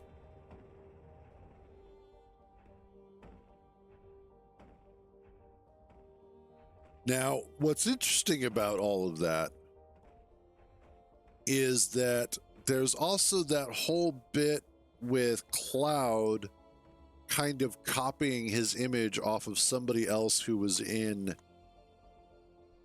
that organization that he was in. And I cannot remember the name of them because that was, again, long ass time ago.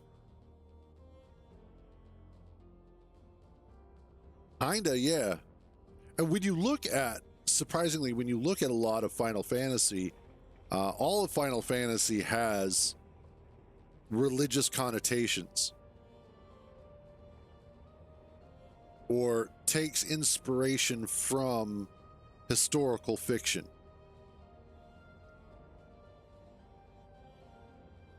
That's why, as a franchise, it's lasted as long as it has. And specifically, when you look at it, each game takes some inspiration from something. A lot of the Final Fantasies take inspiration from Western culture, oddly enough. Yes. Well, Star Wars is just flat out a hero's journey. Just straight up, that's what it is. But it also takes inspiration from the director Akira Kurosawa, which George Lucas has admitted to on multiple occasions. It's based off of the samurai movies that he was making at the time.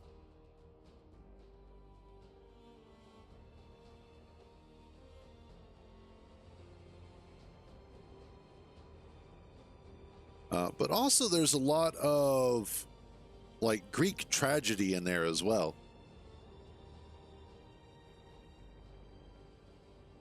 When you look at Star Wars, there's a lot of like the Iliad and the Odyssey that are in there as well, to a certain extent.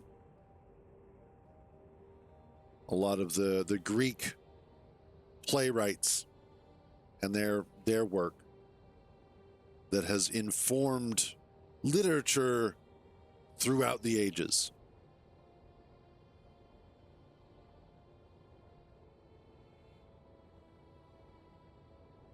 And then when you look at the original Final Fantasy, it has a lot of similarities to, strangely enough, the Lord of the Rings and a lot of the stuff that Tolkien was doing.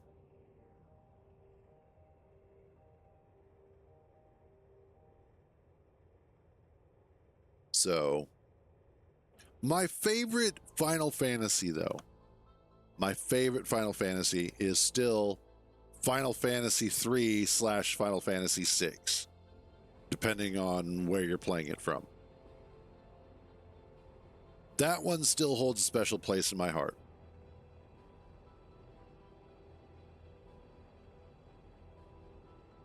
Seven is like right there. It's right underneath of that.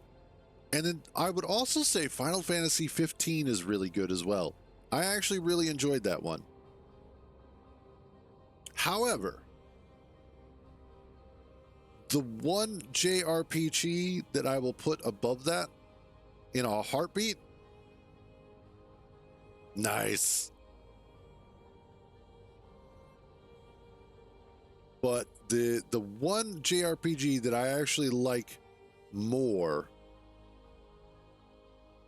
is oh yeah, that's right, they don't work right now, is Breath of Fire. Breath of Fire 3 and 4 are my absolute favorites. Just hands down, to me, they are superior. And there we go. We have a nice big hole dug. Toggle that off.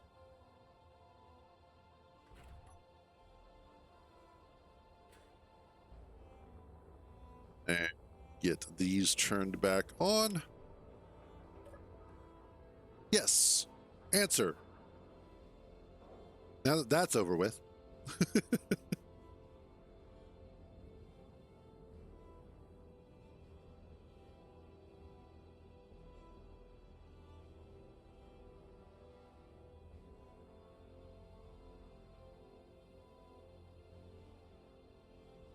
The clipping was on purpose, but I already took that into consideration when I was working on this.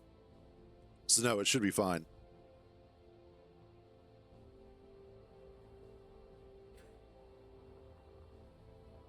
Because, let me turn these back off. Oh shit. That's funny. We'll turn that off for now.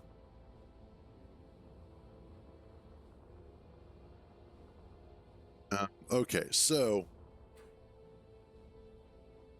yeah, I have that correct actually. Do I? I don't know anymore.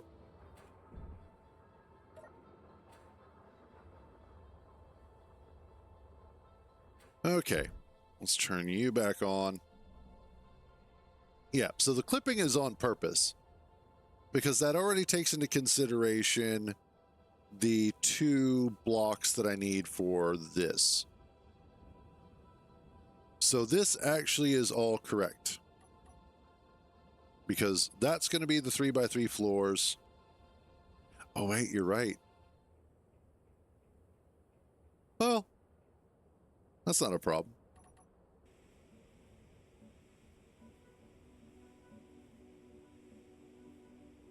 There, problem solved.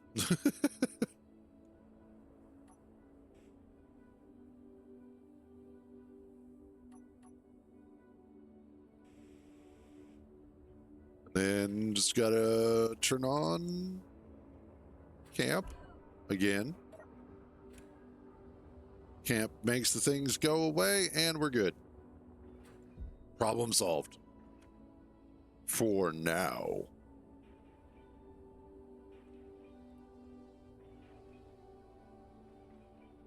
But I'm going to take a quick AFK. Let this thing do what it's supposed to be doing. And then when I get back... God, there's so many things on screen. When I get back, we'll continue working on this chamber, getting it welded up, getting everything placed, and then seeing about where we move on from there. So I'll be back in just a quick few. Actually, you know what? We'll tea break this just in case I take longer than I think I'm going to take. There we go. All right, be right back.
Alrighty, I am back.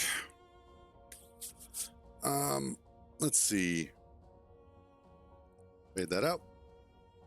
No, with hot dogs and Miracle Whip.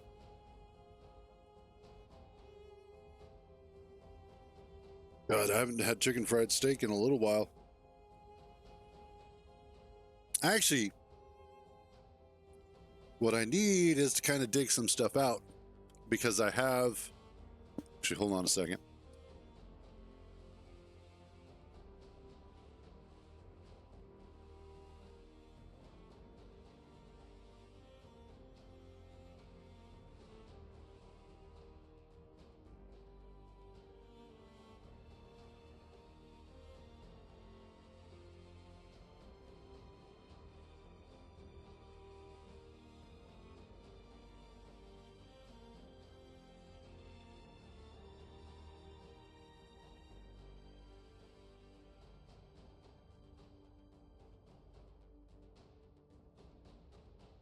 No, not whipped cream. It's it's like a salad dressing, if you will, similar to mayonnaise, but it's a bit sweeter and it's got a little bit more tanginess to it. But as far as things that I can put into my chair when I go AFK, I have this guy here. What this is a wood carving that my mother's dad made, my grandpa. And it's supposed to go in your yard, but my dad wound up getting it because his nickname was Grayface, which very alien like. And so he got it. And then when he passed away, I held on to it because I thought it was just, it's cool. So every once in a while, when I remember to, I would put him in my chair when I would go AFK. Therefore, there was always something in my chair to look at when I was not here. But I've had him on a shelf when I cleaned up some stuff and just forgot to pull him back out. Anyway. Oh, God. That would be hilarious. Expensive just for a little gimmick, but why didn't this one get done? Doesn't matter. It's done now. Okay. So, what I need... Yeah, but I still have to buy it. And for a gimmick, right now, that's not exactly the money I want to be spending. 3, 4, 5, 6, 7.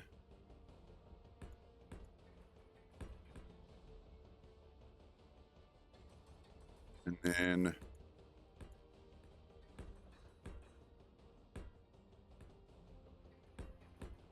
There we go.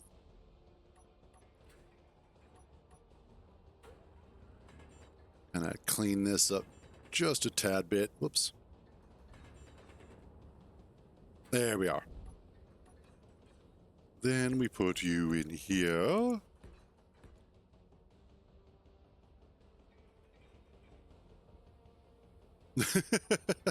I need a lot of things, honestly.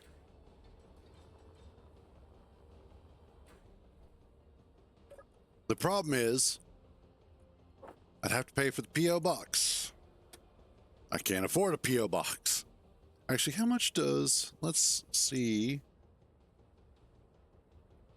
how much that costs.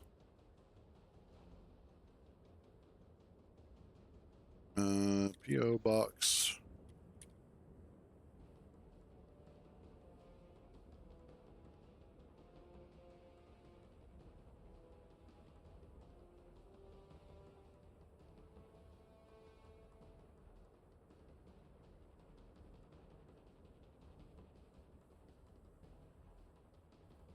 Okay.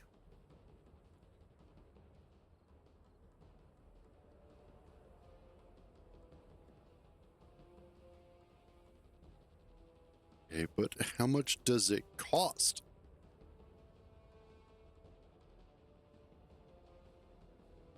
Okay. Throne mail.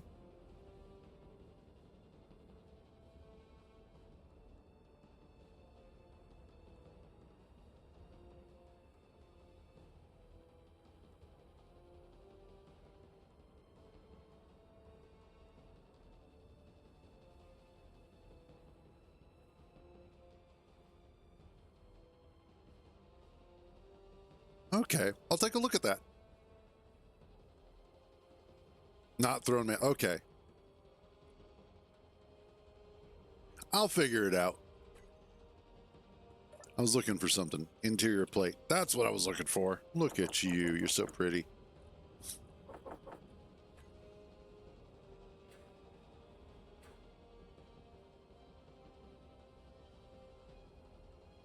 Yeah, that's what I was looking at. Okay. Yeah, that's what I was looking at. Control Shift T. Yeah, throne.com.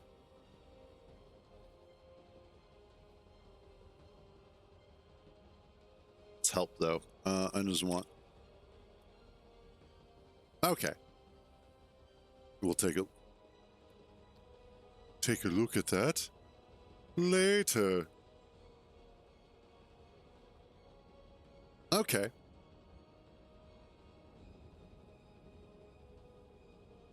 Sweet, I can finally become an e-girl. Been wanting to do that for so long.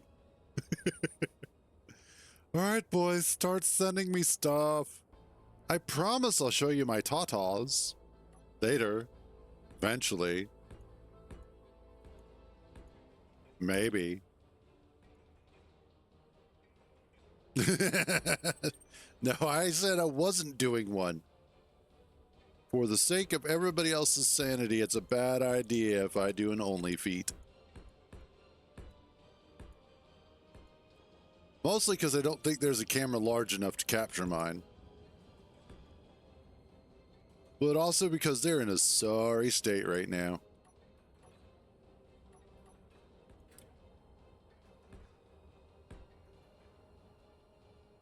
God, yes, I do. And not just regular Hobbit feet, but these motherfuckers are like aircraft carriers on the ends of sticks.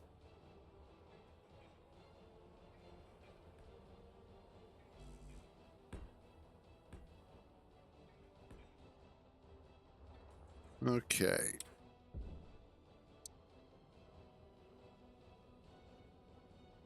Yeah, food. I also need to do some of this too.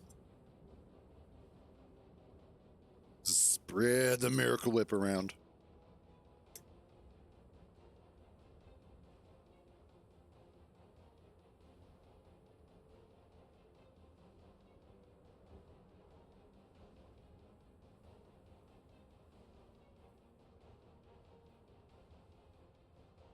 Mine aren't that big.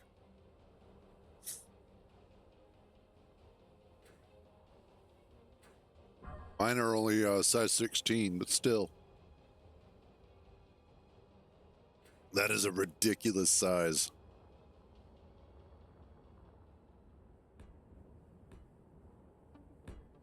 I don't think a lot of people really truly appreciate shoe sizes.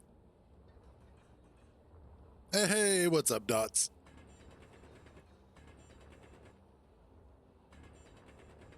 That's good. I'm glad you're happy today. You were very grumpy yesterday. Oh, awesome. Honestly, I haven't played that game in a long time. Like, I know No Man's Sky is on the Xbox Pass. The whatever store they call it these days. But I'd much rather have a copy of my own on Steam to play. And I've been kind of having a hankering to play No Man's Sky again. Because it is a really good game. They've done a good job with it.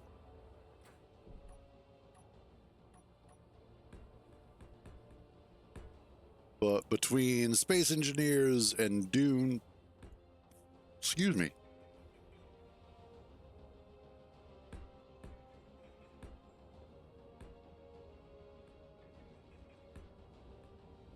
There you go. There goes grumpy old Dots. But no, I can understand that feeling. I've never actually played all the way through it personally. All through that main quest line yet. I have played through, I'd probably say about a third of it if I had to guess. Maybe a little bit less.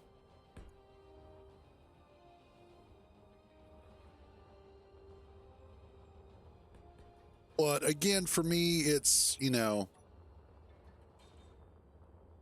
the building in it is actually pretty cool. I like that. And I like the way that ships work. No. You don't. No.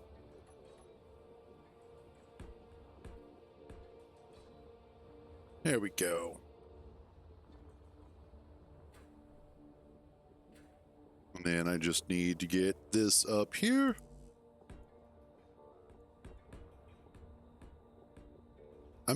I'm kind of excited for their next game that's supposed to be coming out, Light No Fires, which looks really, really awesome. And I love the fact that it is going to be an actual world that you're playing on, as opposed to just a really large map.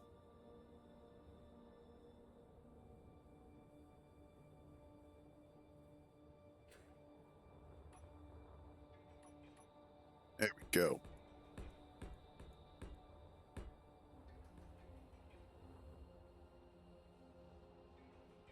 I don't know. I had to go through and completely uninstall and reinstall my headset software. I don't know if it's going to act up or not. I may give it another shot a little bit later. Because I was having problems last night with Second Life.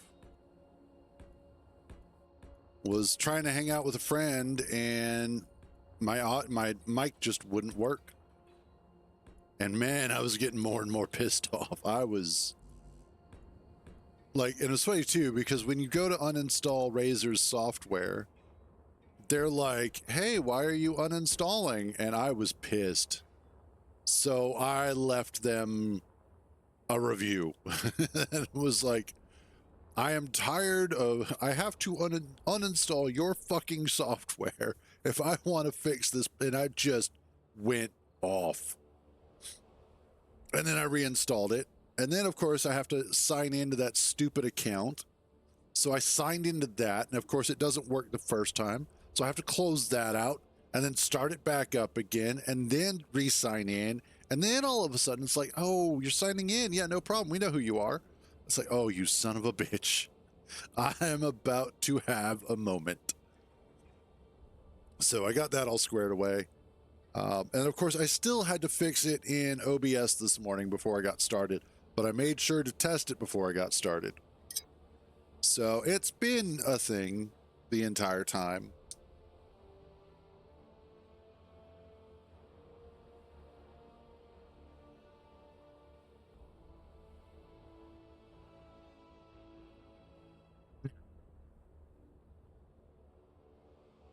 Also, my main account on Second Life is 19 years old.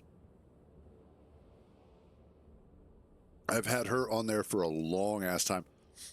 The only reason why I actually started playing Second Life, funnily enough, has nothing to do with what most people go on to Second Life for these days.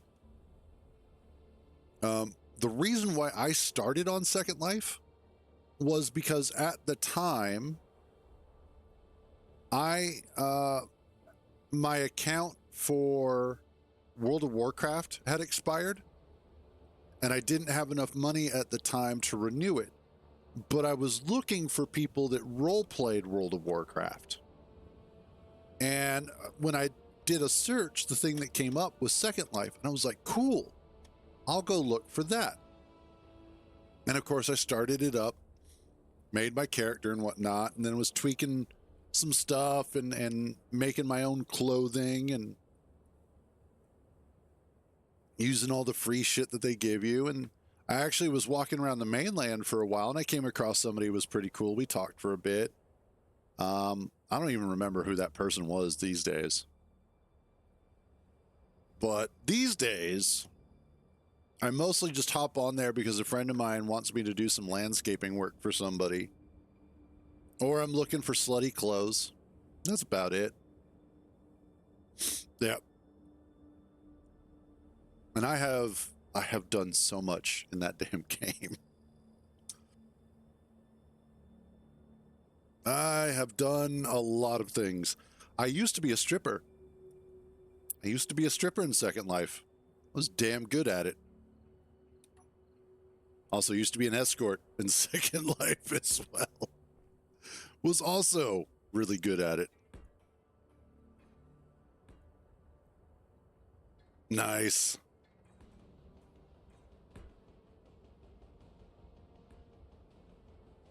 Nice. See? It's amazing the lives that we have led over the years, both First and Second Life. I actually, I never got into the flying thing, but I do have a motorcycle and I do have a couple of cars that are drivable.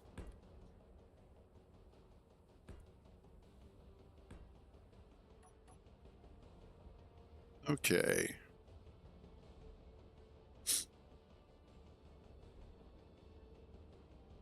Nice.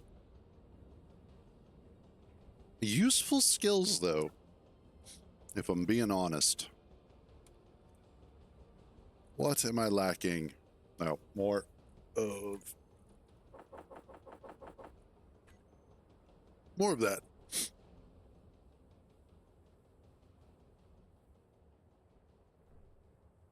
There we go.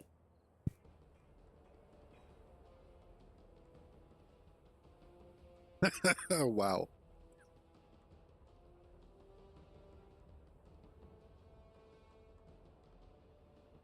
Nice. God, I went to one field party. I have only ever been to one field party. The one time I went there, the friend that I went with OD'd. Didn't die, but he OD'd.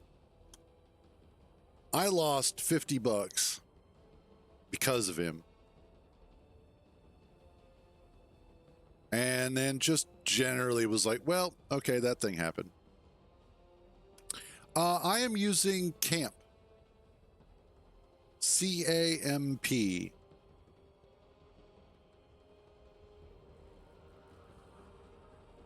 These things right here. I've got 2 of them installed at the moment. Basically, the guy that Crimson had done an update to Build and Repair. But of course, Build and Repair was suffering under the weight of lots of rewrites and lots of edits and updates and whatnot. And its base code just needed a lot of love and attention. So instead of trying to be the one who would rewrite Build and Repair from the ground up, he just decided to start his own, which is called Camp. It has a lot of the same features, but it's much lighter weight. It's less intensive on your save file.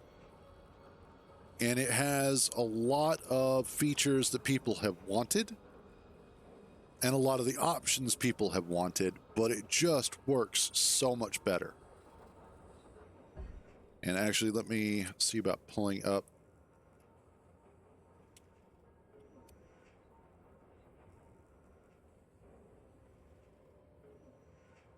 This is the workshop for it. It is amazing. I love it.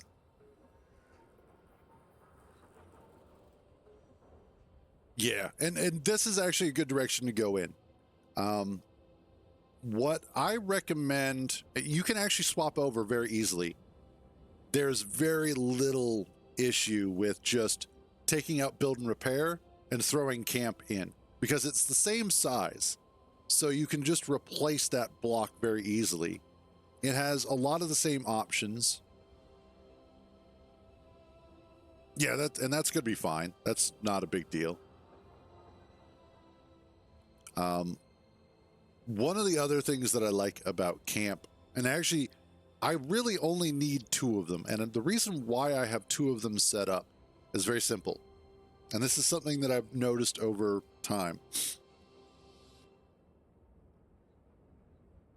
It's entirely possible that it hates you. I don't know why it would, because I'm not seeing anything come up that it's complaining about. But the reason why I have 2 of the camps installed or built is one of them is set to weld and then grind. The other one is set to grind and then weld. And I found that that works out the best, specifically when I'm getting attacked, because I can go ahead and have one constantly repairing and one trying to grind down enemies, or I can go ahead and have both of them welding or both of them grinding. It just kind of depends on. Oh, nice. I've heard of Tomorrowland, but I haven't actually experienced it. That does sound pretty fucking awesome.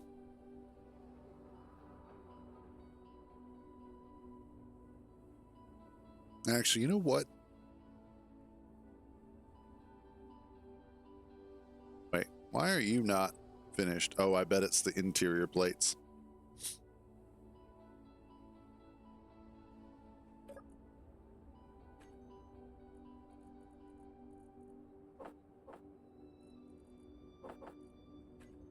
There we go. Maybe some more of these.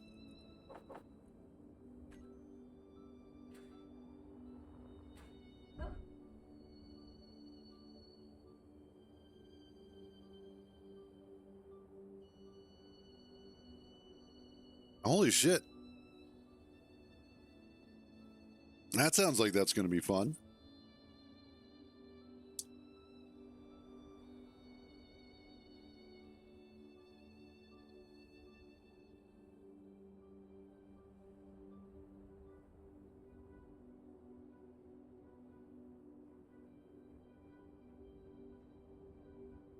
Okay.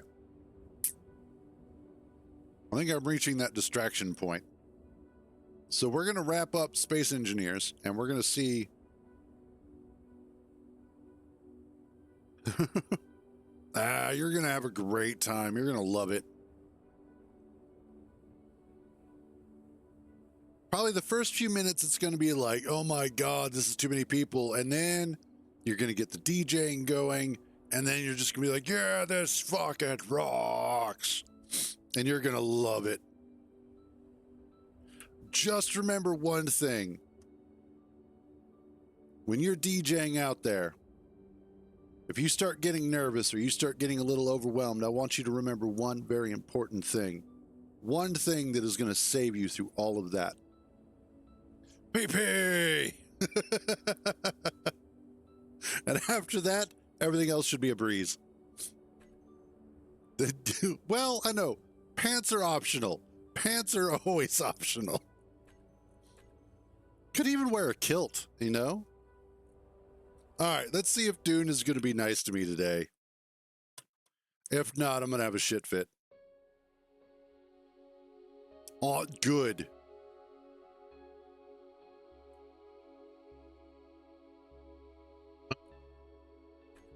Oh, go blow it out your ass, turnip. All right.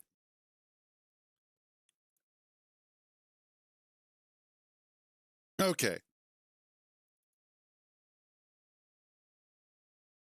Oh, hell yes. That's going to be awesome. She's going to love it. Hopefully, she's going to love it. All right. If my audio cuts out, I'm sorry. It's Dune's fault, I think, at that point. And I might be able to fix it, but I don't know. Please, Lord, don't lose audio.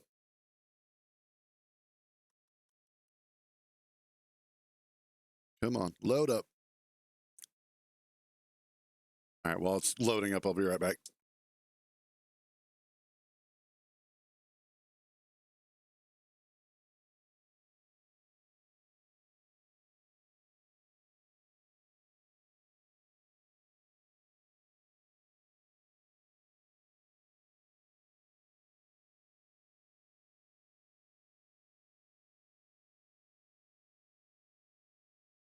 Oh, well, so far, give me a second. I can help with that.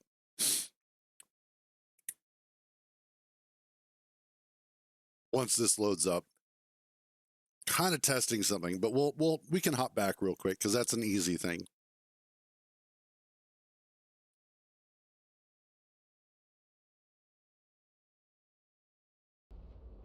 And still got audio. Yes. All right. Give me a second here. We'll come back to this in a second, but I'll show you how to do that. Come on. There we go.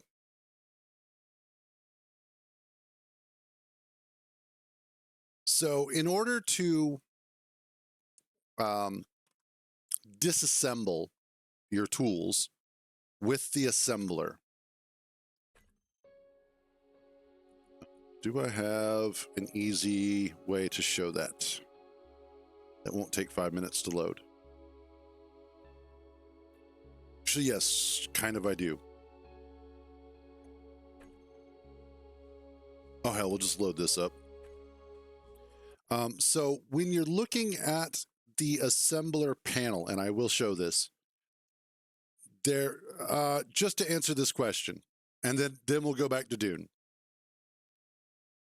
When you're looking at the control options or the production options in the assembler, there's going to be two options in the upper right-hand corner, right around in here. And I'll have to move my camera to show this.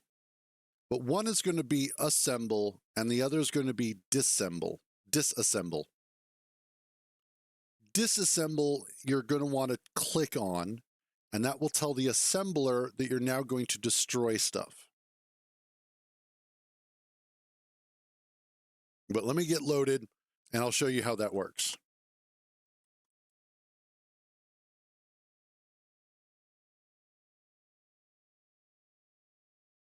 And then it basically works just like assembling, where then from the other side of the screen, over there, what you'll do is there we go, over that way, is you'll actually select what you want to disassemble.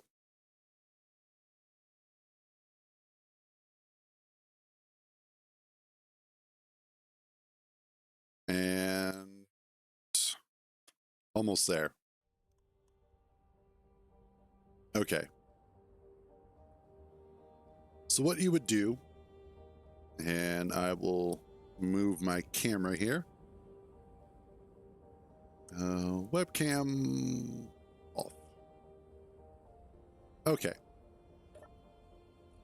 So under production, up here, I don't know what the German word is for it if you're playing with the German translations turned on.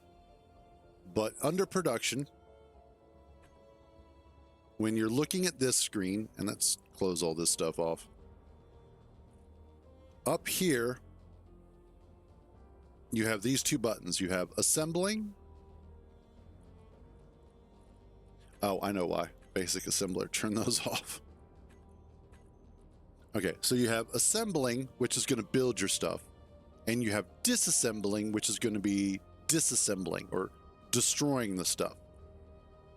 So let's go ahead and I'll just build like a couple of these real quick for testing purposes or for demonstrations. Okay, so we've got these grinders that I want to get rid of. And in fact, if I look under my tools, I've got 5 of them and, some other stuff. So I've got 5 grinders I want to go ahead and destroy. So I go to production, then I click on disassembling, and then I click on the grinders. And then I can just click this 5 times, or as many times as necessary to get rid of all of them.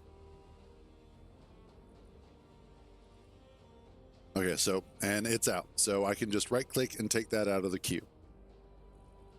And that will have gone ahead and disassembled the tools. So if I come back here, I have no more of those grinders in my inventories. And that's how you go ahead and disassemble those. Yeah, no problem. No problem at all. Thank you for asking a question. Always happy to answer those. Just make sure that when you're, and let me turn my webcam back on. Just make sure when you're done, though, to switch it back to assembling. Otherwise, you may start getting rid of stuff that you're actually wanting to keep. So just make sure you switch it back when you're done. But there you go. That's how you do that.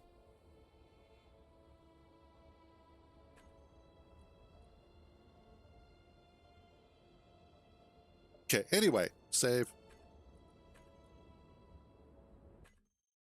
Let's go back to trying to play Dune. Exit to Windows. There we go. Give Space Engineers a second or two. Actually, I can go ahead and start up the launcher. It won't matter.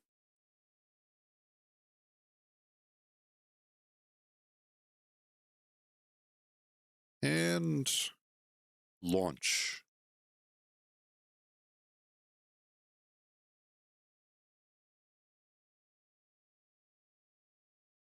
God damn, I want my lungs back.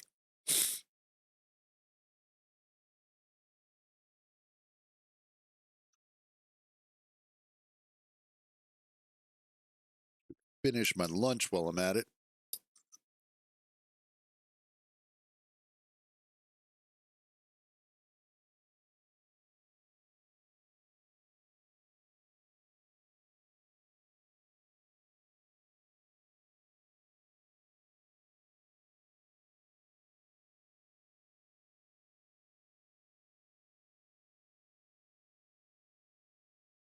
Okay, there we go. Properties, default,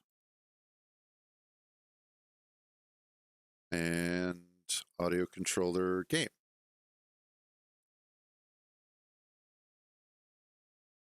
Hey, what's up, Lennon? Yes, it's a car. I dream of it amongst the wild. Oh, but now I can't hear anything. Oh, because it's coming out of my speakers, because I'm an idiot. We're good. Audio. And I want that one. And that one. And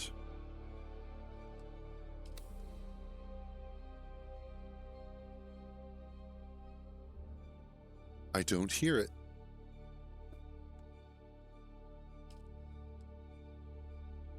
What the hell's... Okay. I think this is a Dune issue more than anything else. Because I can't hear the audio from the game now.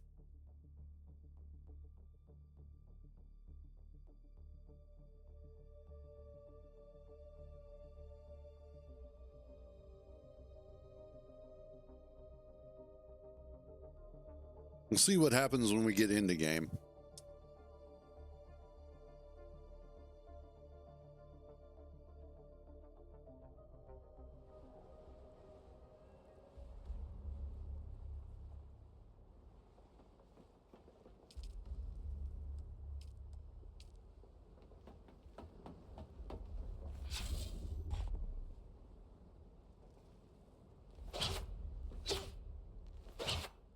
I'm not hearing it.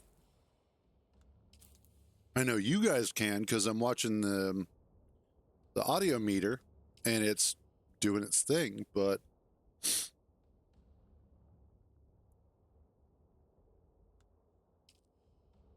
okay, let's try switching that there.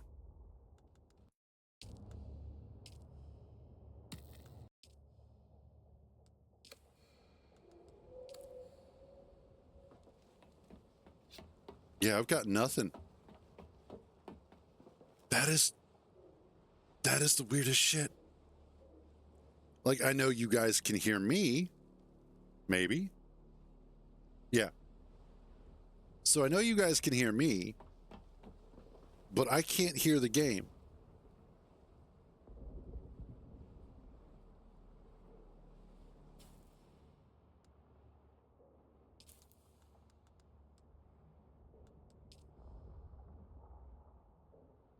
Yeah, I have.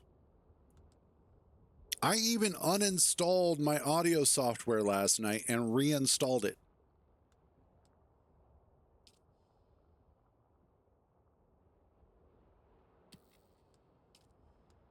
Okay, let's see.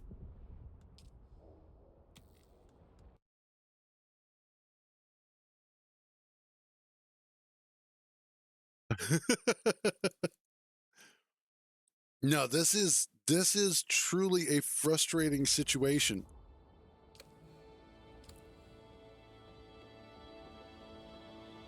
Okay, give me a second. I'm gonna try something. That is okay.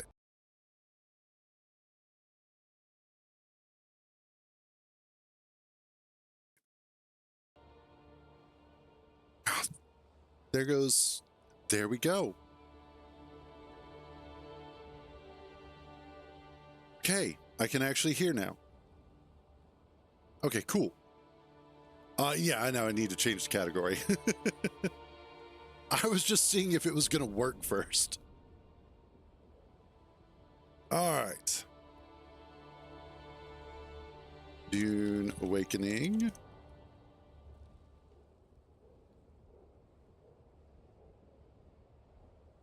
And then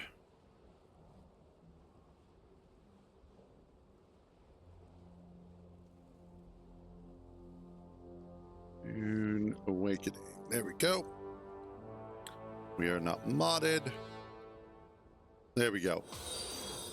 Hey, thank you for the follow there. Much appreciated.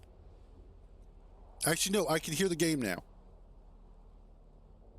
It's a little loud, but I can hear the game. Everything's working. No, I'm not on Apple.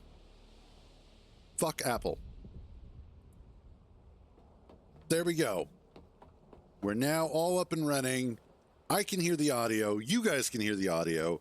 You guys can hear me, you poor bastards. There we go. I swear to God. I need a new headset. That's just plain and simple. I need a new headset. All right, that aside.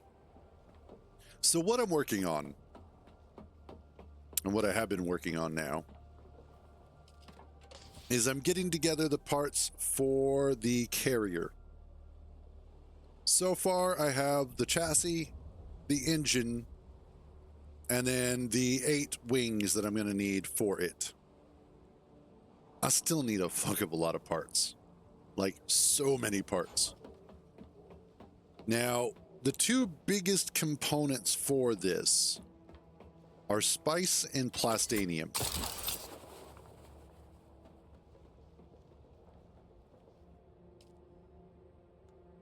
I need a lot more plastanium, which is going to be titanium and stravidium. Both of those are pretty easy to get, though. In fact, those are really easy to get because of the fact that I am on a private server, and more specifically, I'm on a pretty chill private server. So the way that this works is that you have the deep desert, which is where you have to go to get all of these components here, like the plastanium stuff, overclock power regulator, etc. But that is half PvE and half PvP. Now, on a public server, What that means is it's all PvP because everybody's trying to fuck you over all the time. So any chance anybody gets to try and shoot you, they will take it. However, on private servers, it's a little bit different because you have a much smaller number of individuals who are playing. There's less competition for resources and therefore less reason to go out and kill each other. That being said, the world server that I'm on is actually pretty chill. So that's really nice. But I still need to go out there and collect stuff. So what I'm going to do is I'm going to take a quick AFK so I can take my plate upstairs and shovel the rest of the food down my gullet. Then we'll see about going out to the deep desert and starting to collect some of the stuff that I need. So I'll be back in just a few.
A bit belatedly, but have a good one, Dots. Thanks for stopping by. Okay. So I have my personal thopter here, which I carry with me. It's my pocket thopter. The wings, however, are starting to hit an atrocious state. So I may wind up replacing them at some point in the near future. The durability in this is a little frustrating, but I get why. I'm going to take my mercenary armor with because I'm going to have to go and kill some dudes. What else? I should probably take more fuel with me. I know what else I need to do real quick before I leave. Also, I need to bring some aluminum with me. I keep forgetting to do that. There we go.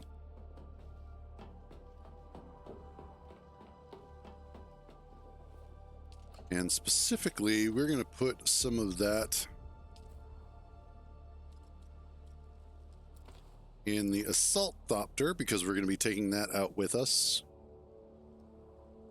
I don't think I need anything else. Let's see.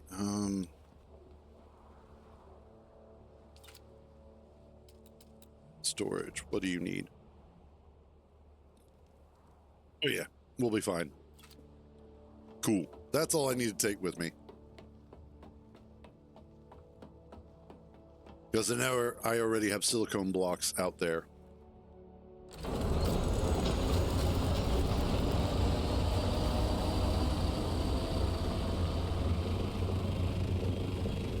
That is a little loud. Let's drop that down some. There we go. Let me know if that's still too loud. But here we go.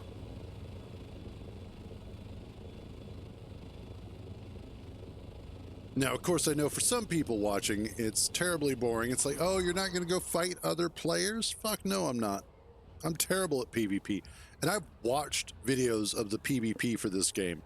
It looks boring. It's basically this back and forth dance of who can kill the other person while their shields are down, is basically how it plays out. So if you watched anybody fight against NPCs, you have immediately watched somebody play against a player, because that's the entire fight right there. The only difference is the NPCs are a little bit dumber, and that's it. Everything else is about the same, though. And that's why I think PvP in this game, and why PvP in most Funcom games is pretty dumb.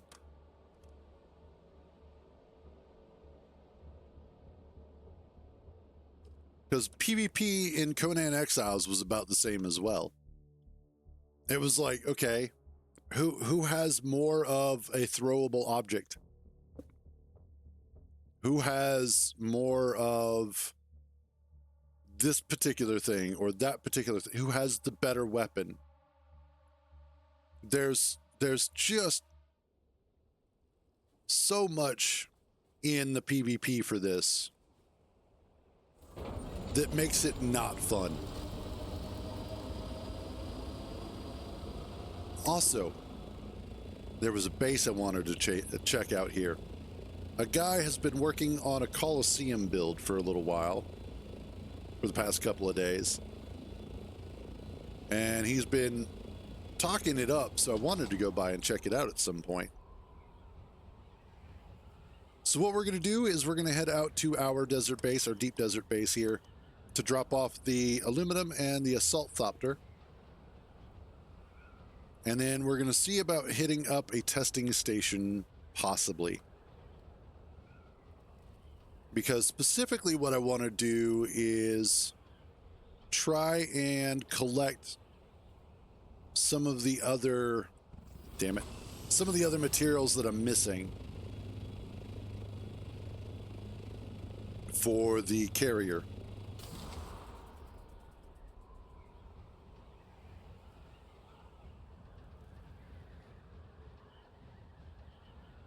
I would like to get it done over the weekend, I think.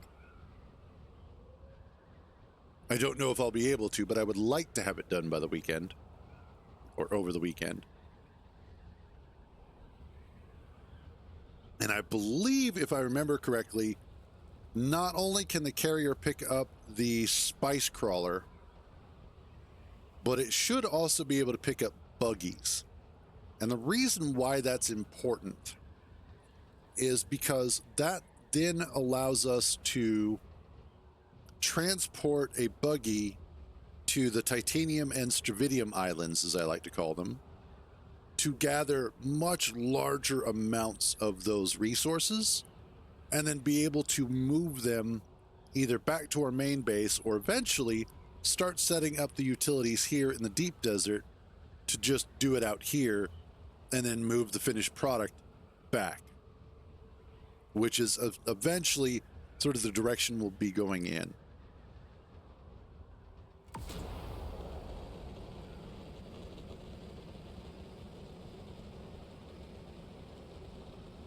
Let's get up. Actually, you know what? This just works better.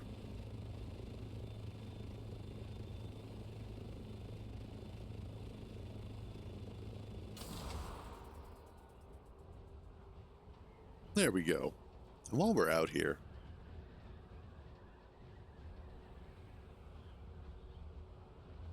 wanting to look for any shipwrecks.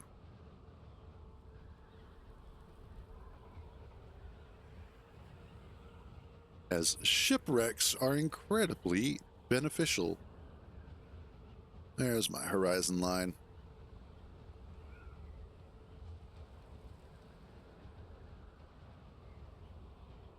And then I think our base should be right over there. Well, you can't really see it. It's far enough away outside of the sight line. But yeah, the private server community that is here, all really chill dudes. Like last night, somebody would ask, hey, have you seen such and such? And we'd be like, I think we saw this over here or over there. There was a ship that actually crashed practically right outside of where my base was. And I was on my way to go get some spice, and I was like, you know what? I'll just go ahead and stop off. And as I started down, I noticed that there was somebody who was already there. And I immediately went, oh, okay, yeah, no problem, and just left them alone. Actually, I scouted first to see if there was any worm sign. Then I left them alone. But it's one of those that this is the kind of play that I was looking for out of it. Now, if the PvP was better structured and the losses in PvP were not quite as harsh, I would be a little bit more okay with it. And I think that's one of the biggest problems, is that the penalty for death is incredibly harsh in PvP. Whereas, and this is a strange thing, they want people to engage in PvP,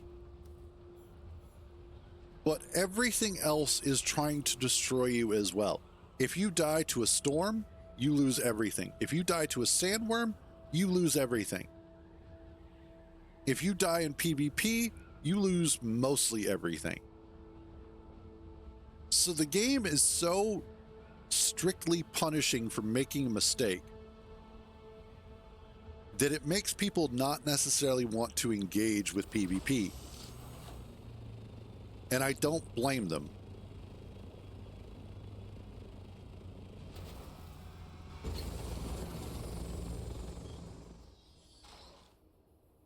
Especially when loss can cost you weeks of progress, not just a couple hours.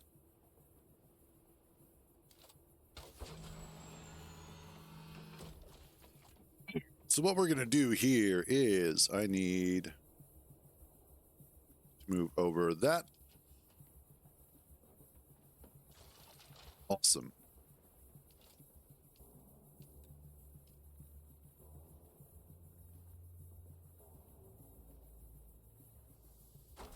And we're going to put a few of these in place. There we go. And now I can start moving some of this stuff over.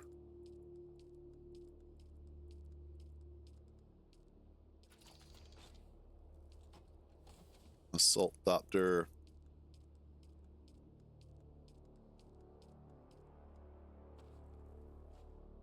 Down there. And, oh, I already had some. Oh, no, that was the aluminum I put in there. Duh.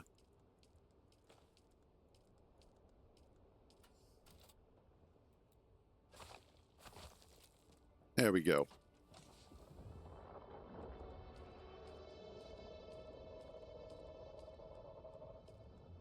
That somewhere else.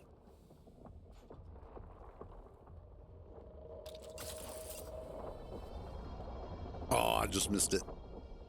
Oh, spice blow out there.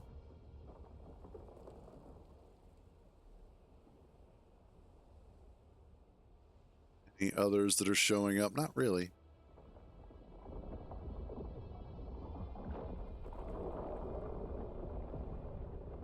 I think he was cleaning up a ship, if I had to guess.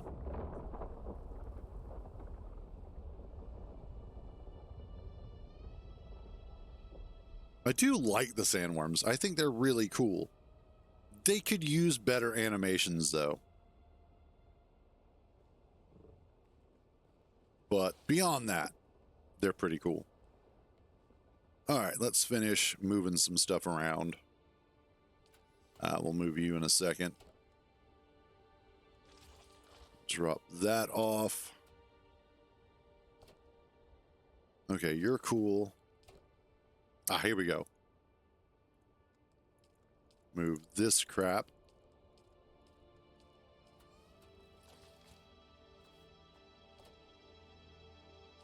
Oh, I can move some of that around too.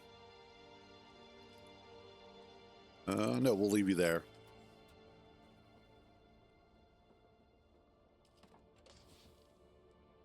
All right.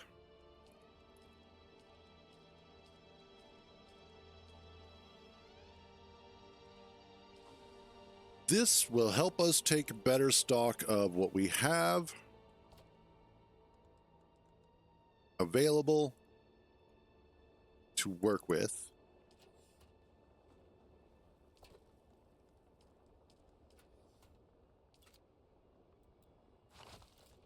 What about you?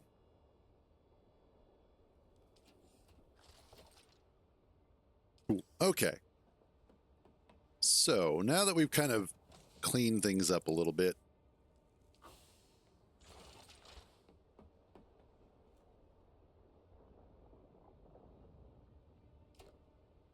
I actually want to keep you because you're going to be useful. I don't want to get rid of those. And there we go. Okay, so we've got a little bit more of our inventory cleaned up. Now, granted, Monday into Tuesday, I'm going to want to have all of this stuff cleaned back up again. Or at least the stuff that I want to keep. I'm eventually going to have to get this moved. This is a full, complete Mark V buggy. Actually, how you doing? Yeah, you're fine.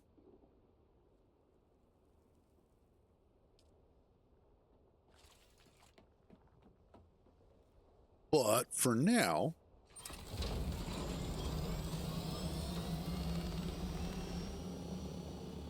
first thing that I wanted to check out was there was this dude's base that he's been talking up. And I wanted to go check that out because it sounded really cool. He was essentially building a coliseum out here for giggles. I was like, that actually sounds really cool. I want to go see that. So we're going to go take a look. And then we're going to go see about hitting up a testing station if we can find one. And I want to see if I can find some of the components that I can need, or that I need. Wow, English. Specifically, I'm needing overclocked power regulators.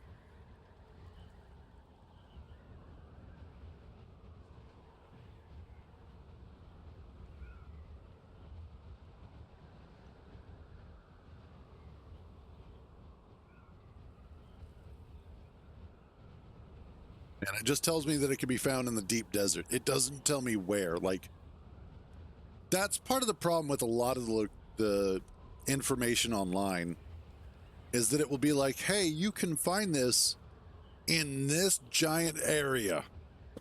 Good luck. Or you can craft it. Okay, cool. But where is it?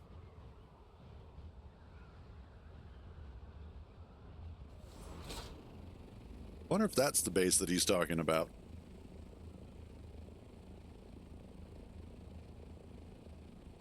It looks cool.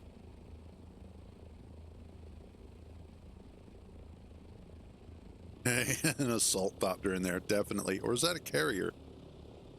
I think that might be the carrier. Yeah, that is the carrier. Okay, Jesus. My God.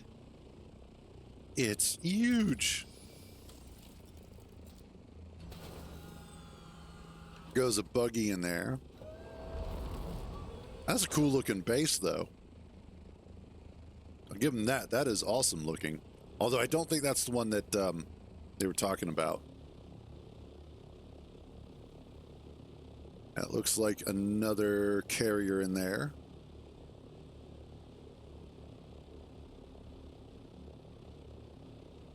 So probably a little bit farther out here.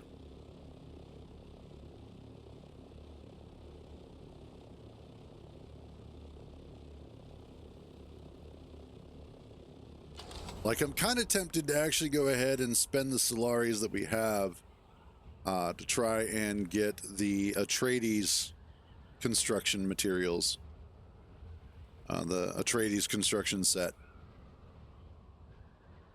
Because right now, I definitely, like I have the Harkonnen one, and I like the aesthetic of it. I don't necessarily like all the pieces.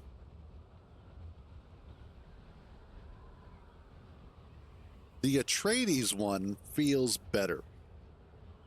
It feels like it fits together much better than the Harkonnen one does. And I think that's one of the biggest problems that I have, is all of the Harkonnen pieces feel like they are parts of a much larger set, but you don't get all of those parts, which is kind of frustrating. No. Okay.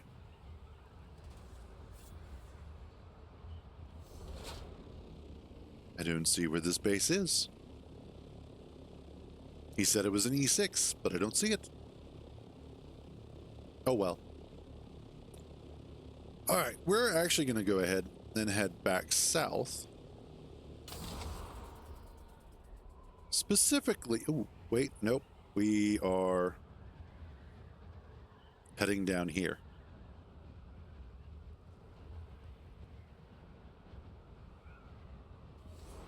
Is there a worm coming at all? I don't see one. Awesome.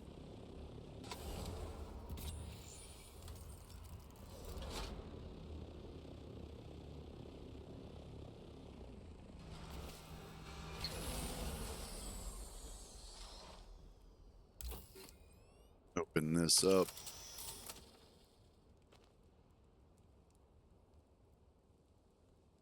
Damn.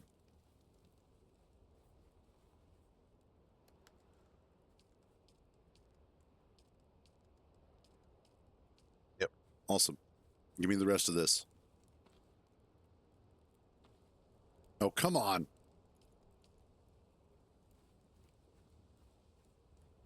Also, I don't need...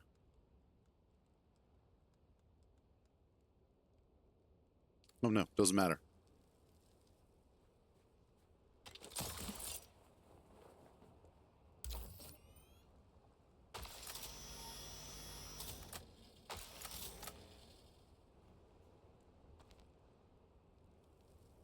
That's fine.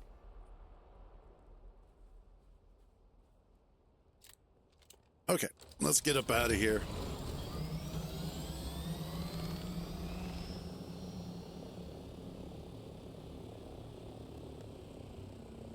Refuel?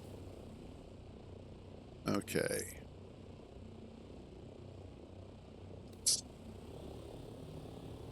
What we're going to do first is head back to base to drop this shit off. Then we're going to go and see about hitting up one of the testing stations.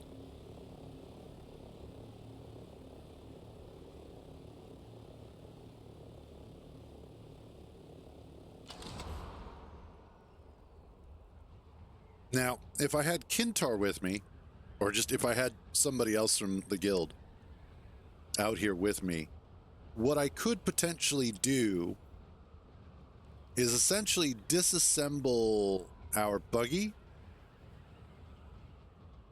carry it either in my thopter or in my pocket, and bring it out to one of these locations, and then use it to start mining. And then as it starts filling up, have somebody bring out the assault thopter to empty it out and take it back to base. So, like, start loading up on titanium. Have them take what's in there and move it over. Oops, I needed that one.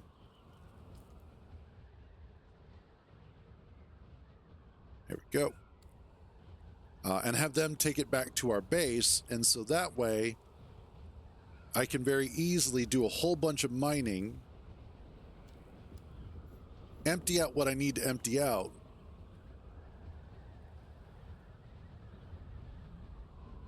I wonder if he's going to go at... Oh, he's probably going after that shipwreck that I was at. Or a different one, close by. Yeah. So I'm probably going to go beat up Kentar and be like, hey, son of a bitch, get on because I need your help. And then probably also do some spice farming that way too.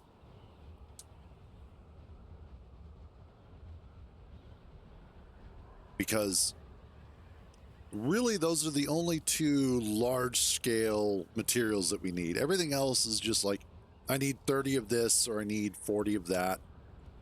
And then the armor plates, the plasteel composite armor plates, I need like 144 of those. So if I can get them, if we can like double team one of the wrecked ships, that'd be great.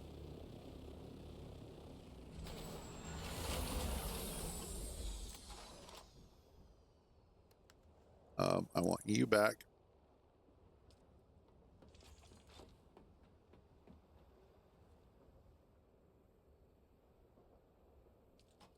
Okay.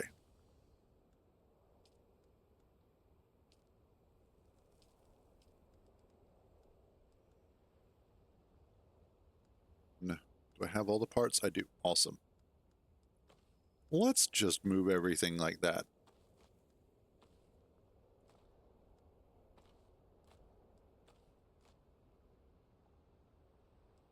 It's much better on readability.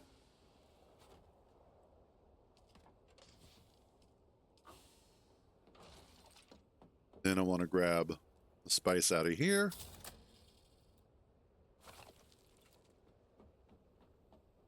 And we throw it in there. Grab what's in here. Actually, I don't need the scrap.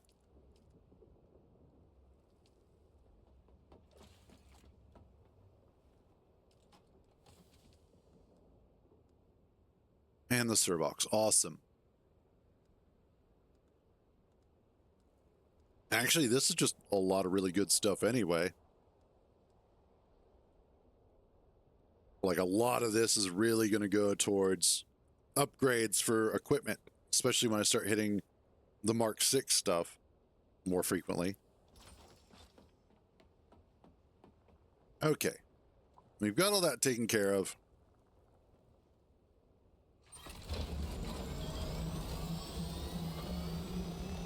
Let's head south.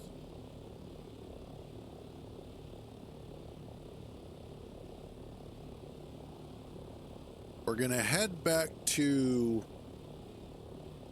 Arby? Or was there a testing station out here? Don't recall.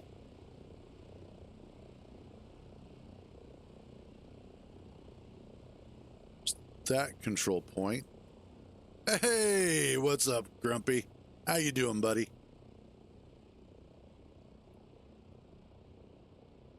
I could have sworn there was a testing station out here somewhere.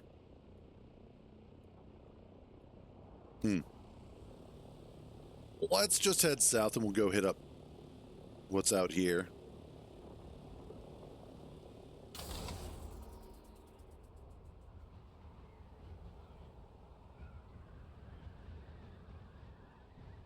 Thought I heard a worm. And then we'll see about collecting some of the stuff that we need, because it'll be awesome.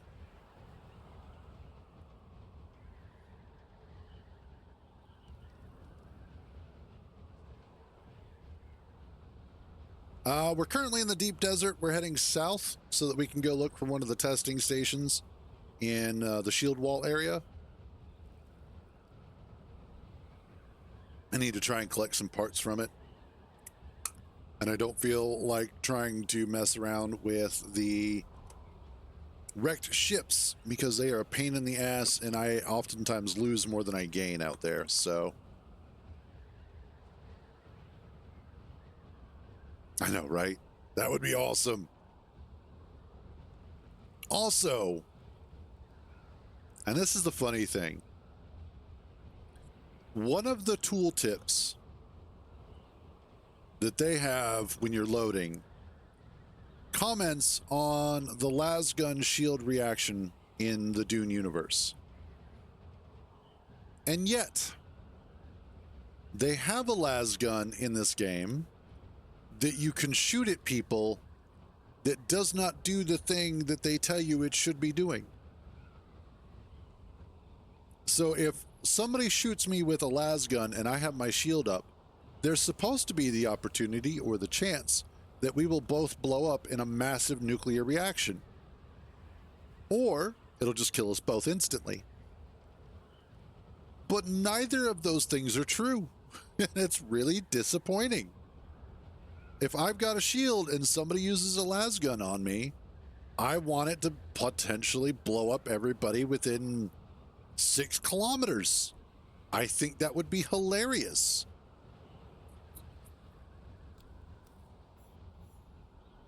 And yes, you could try and use that to troll people, but the problem is that you still have to deal with it.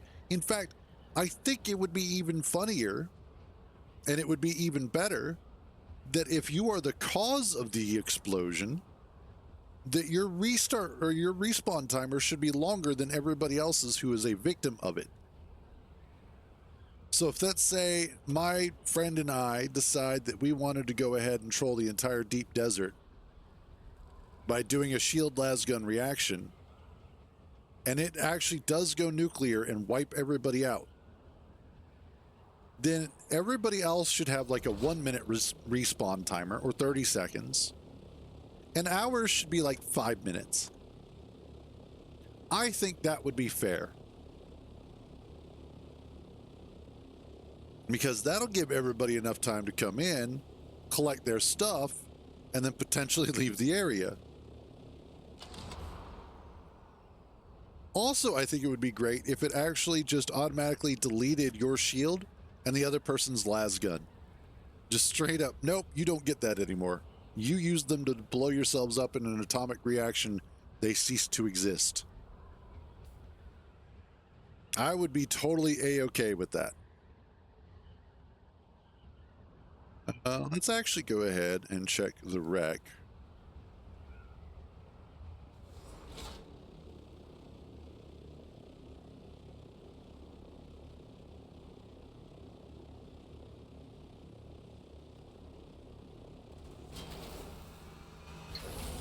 And then what I'm going to do here, give me that, thank you.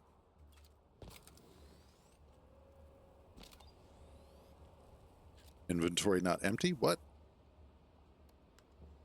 Oh, there's still, that's fine. Actually, that works out to my benefit because I'm going to do a respawn beacon. Move you there. And then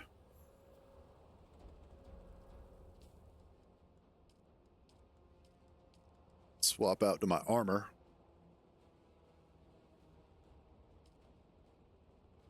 There we go. Rid of you, you, and you.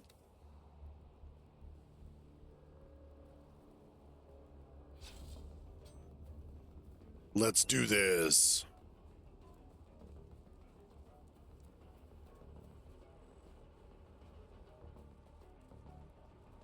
Is there nobody here? Oh no, there they are. I see someone. So do I.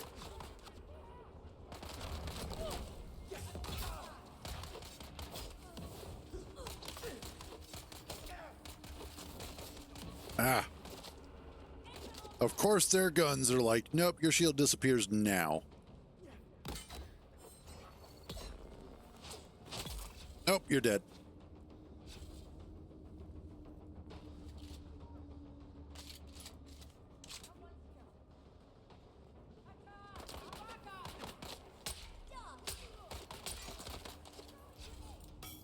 Nope.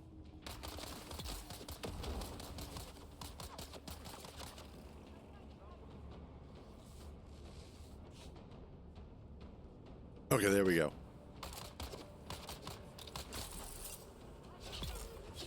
That's enough out of you. Nope. Tired of your dumb shit. Where's the other shooter? Or was that the other shooter? I think that was the other shooter. Okay. We'll take some of those bandages. You guys don't have anything useful on you, which is normal. They very rarely have anything useful other than ammunition and occasionally like medical supplies. But usually they're pretty useless for gear.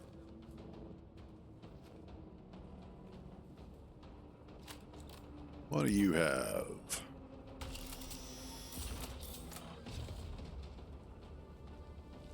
Let's see. Okay.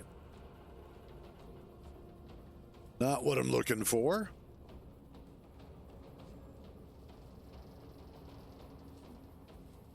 Anything in here? Also not what I'm looking for. Damn it.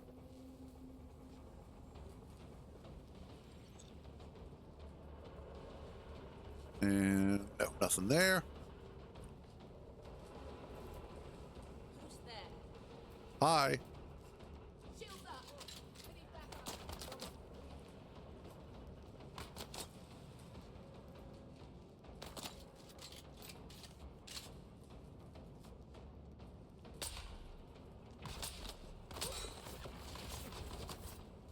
Where'd you come from? Oh, did you finally decide to stop hiding behind the table?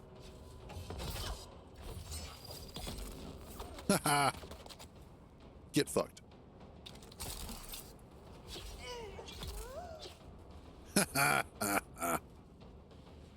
God, I love sugar wire. Useful for so much.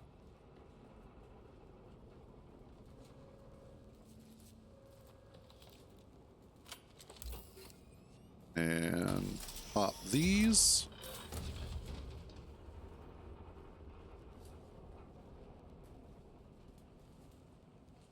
Oh, yep, I will take a heal kit.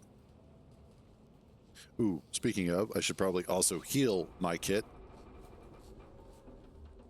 Is there anything up here? Just those.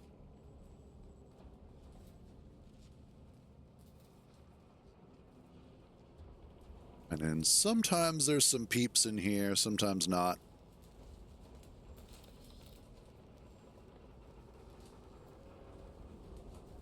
There is, however, this thing. Ooh. Here at Viper. What's your stats? You're not going to tell me. Okay. And I have both of those already in better condition. Okay, what are you? What is your damage? Fine. Keep your secrets. All right, where did I put my respawn? On the other side. Okay.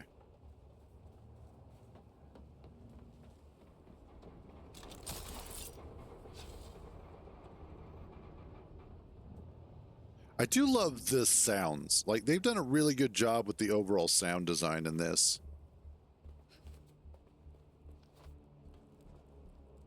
Sounds are very telling and descriptive. They do a good job of making sure that you have a really good idea of what's happening. Ah, there it is. Give me that. And let's GTFO. Let's go see about hitting up another one. Or no, the testing station. That's right.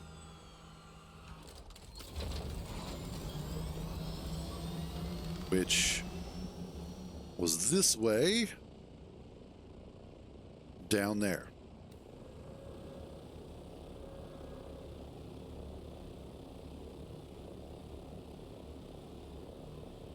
Yep, cool. Whee!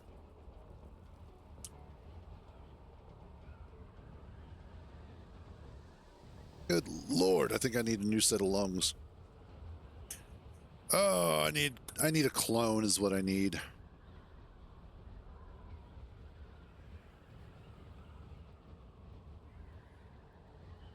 Okay, here we go.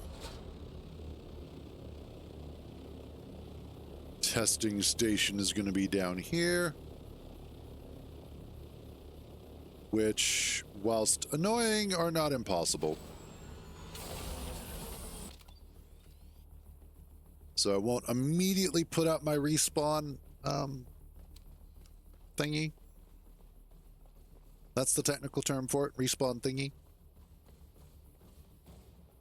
I do want to look something up, though. So what I'm looking for are overclocked power regulators.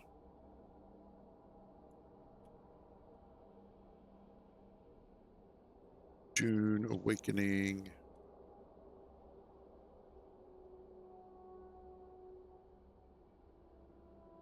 Okay.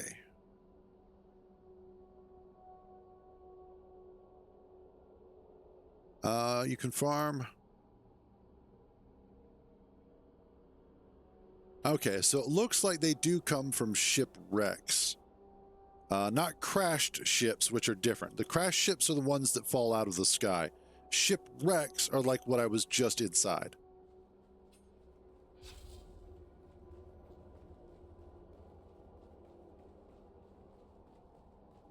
It looks like typically you can get them from the ending chests.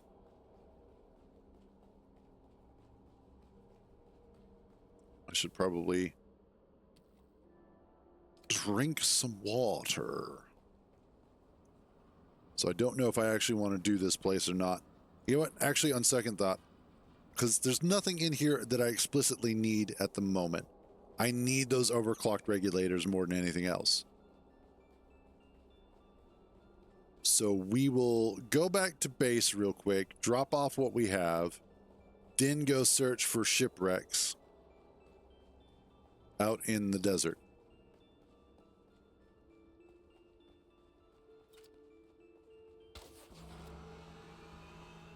Also, let's... I need to... At some point, I need to go ahead and get some Mark 6 wings on here.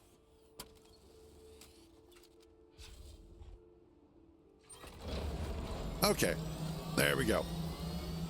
So we're going to head out to our DD base, drop off the stuff that we have in our pockets, you know, basically empty out your pockets. And then we're going to head out and see if we can find some. I think there's one or two that are within spitting distance of the base. So I think we should be good on that front.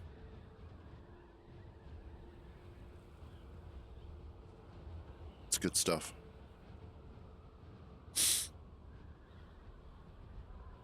Now, the other nice thing is that once this week is over and the Coriolis storm comes through to wipe everything else out, it will give me the opportunity to go ahead and set up a new base. And more specifically, I should be able to set up a base that will be a little bit more self-sufficient. That will hopefully be able to start doing more of the stuff that I need it to do, like refining. Oh, there goes the spice blow.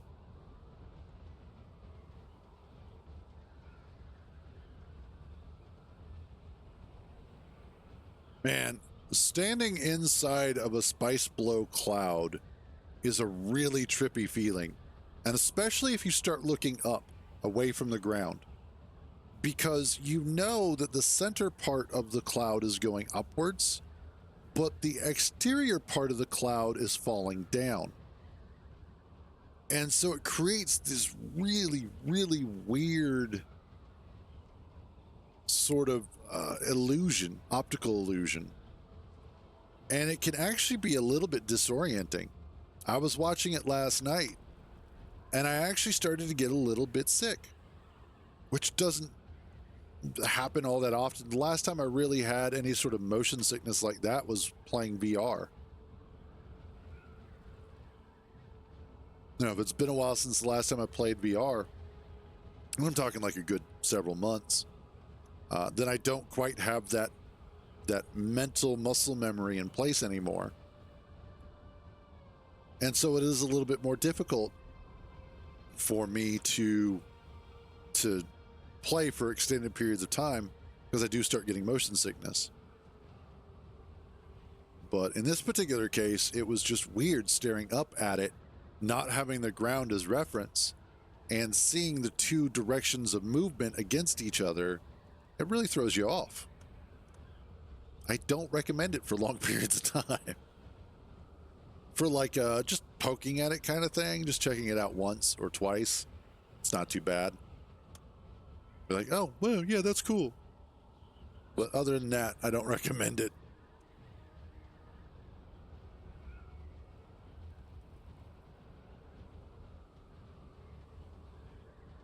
It's good. Now switch back over to some water.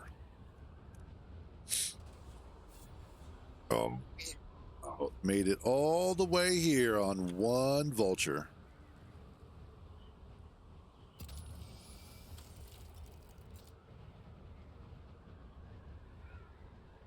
Actually, have I fully scanned most of it?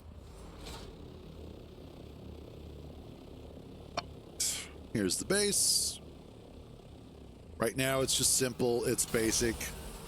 I just wanted a safe box that I could drop the assault thopter, the buggy, and then my thopter in. Generally, I have a cohort who will join me, who's my brother.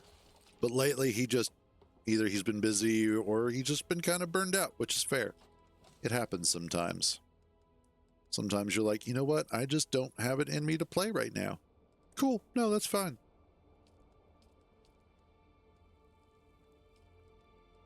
And there we go. That's everything I need to drop off.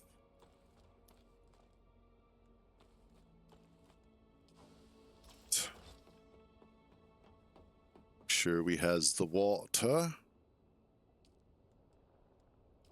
Extract a little extra. Cool. All right, I am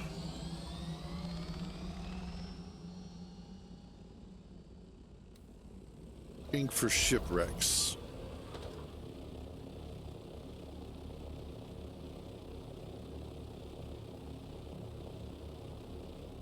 I think there's one this way.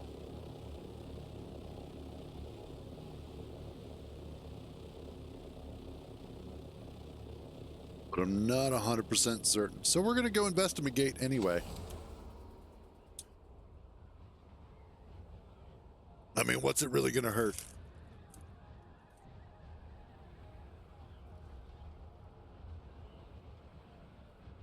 Plus, we might find some other stuff that we might need. So there's that. Also, if you do find yourself out in the deep desert, and you need to know where certain things are. Let me pull this up real quick. Give a shout out to this guy's map because it is amazing. But if you're needing to find anything, and it also includes Haga Basin from what I know. I haven't used it for the basin, but if you need it, there goes the map. Check it out. Really useful resource. And it updates pretty much as soon as the Coriolis storm comes through. So they usually tend to know where everything's at pretty quickly. And there we go. That's what I was looking for. A shipwreck. Lost in the sea of stars. It has made its home on the vast beaches of Arrakis.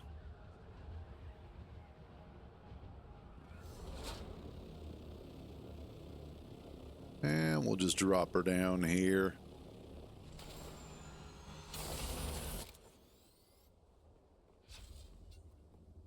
Grab my sword. Unrecovered shipwreck. Gee, what gave that away?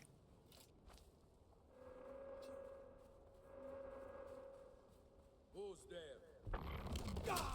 Ready yourself. I got you. hate it when my timing's off. Nope.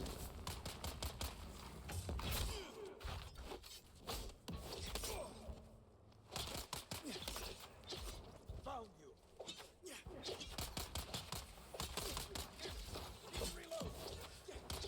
Oh, this is about to be shitty. Nope.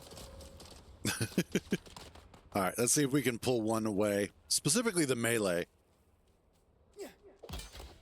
Yep.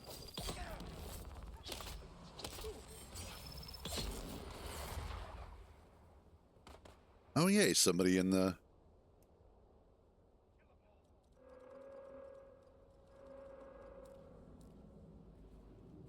Be polite and conversate.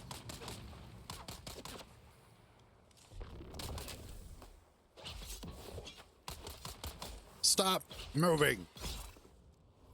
Oh, yay, 106.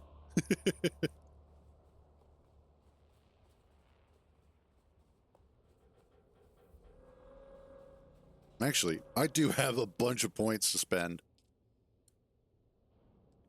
I really need to do the Bene Gesserit stuff.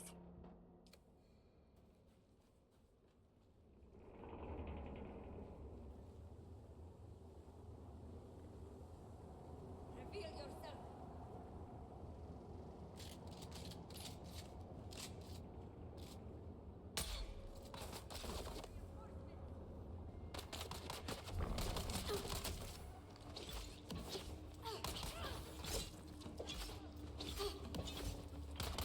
These guys just sit there and soak up way too much damage. I'm sorry, but that's ridiculous amounts of damage to be soaking up for no reason. There's no reason why they should have a health pool that big.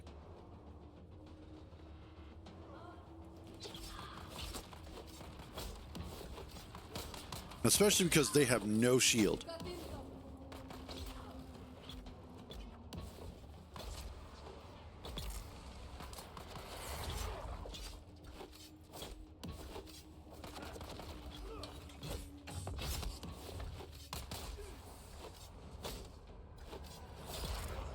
Jesus. When you spend that much time trying to kill somebody,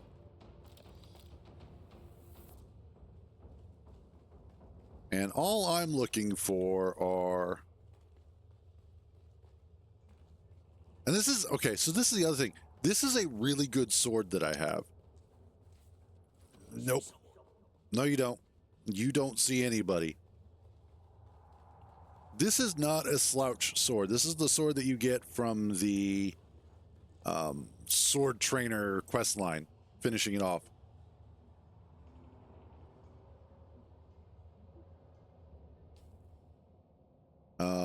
That's not what I want. This is what I want.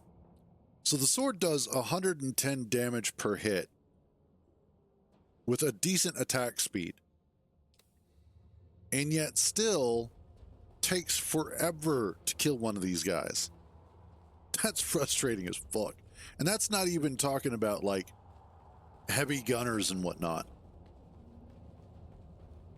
Which that would just make it worse.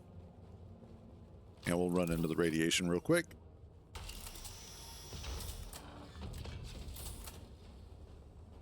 Do you have what I need? You do not. You also do not have what I need. Most useless ship ever.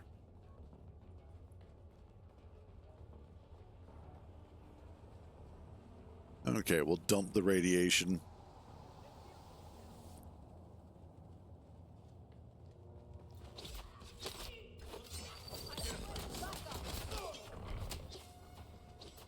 Target found. Come on.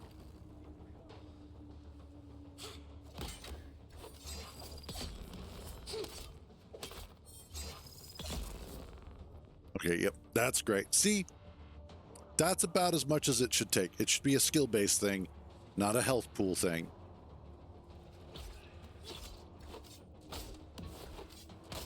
Because these guys have no shields And they're taking way more damage than the melee do.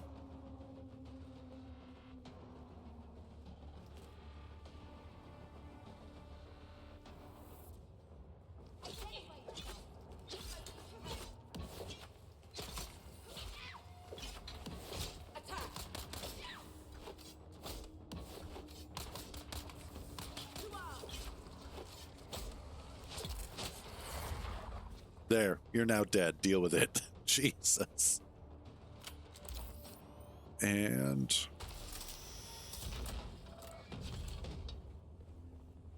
anything worth a damn in here? No. Oh, identification band. I will take that. And then Reveal yourself. no, I will not reveal myself. You can't make me. Anything in here? Again, nothing that I'm looking for.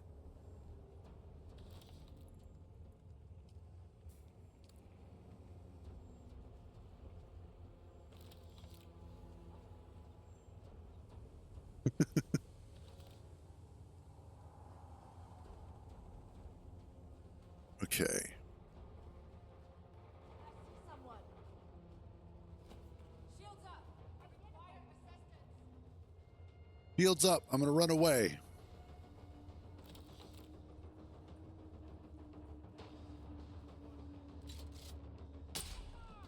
Come here. That's right. Come on.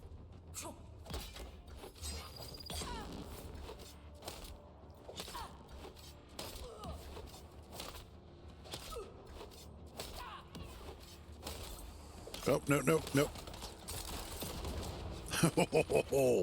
You almost got me with that.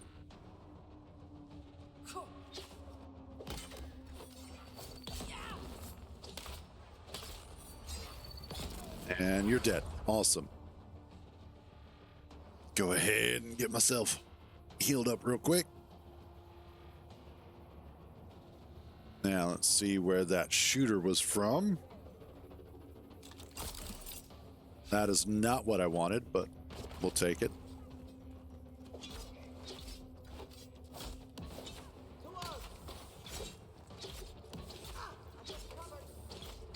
Hey, welcome back, Dots. Yeah, what's up?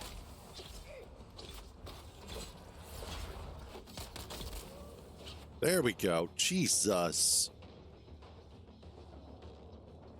Actually, I wonder. Whoops. Skills. Sword Master. Oh, yeah, that's increased the damage. Let's see if that helps. No. You keep asking me to do something I don't want to do.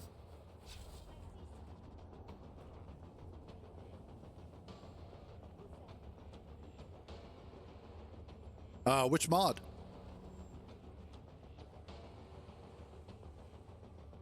I don't know if I can help you if I don't know what the mod is.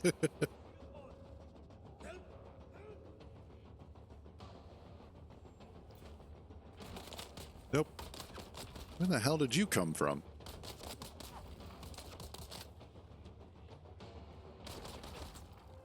Yeah, no, just which mod is it? So that way I know what to look up. Oh, that one I've not dealt with. So I don't know, but if I had to guess, what you'll want to do is use the... Damn it. Found you. It's not like I was hiding.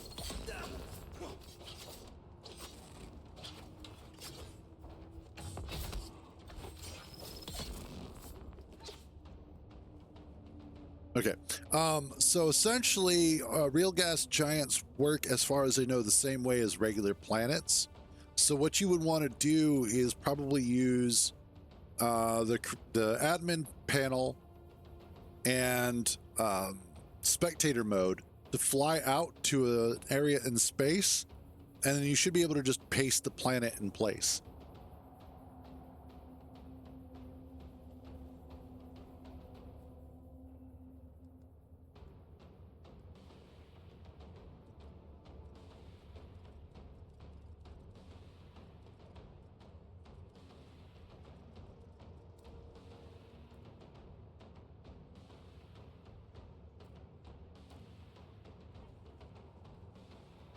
But other than that, you could probably use something like a star system generator to create a completely random star system with the modded planets. Oh, there you are. Let's get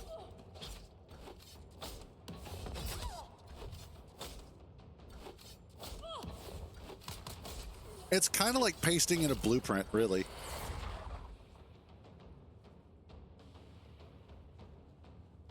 Yeah, we could take a look at it tomorrow.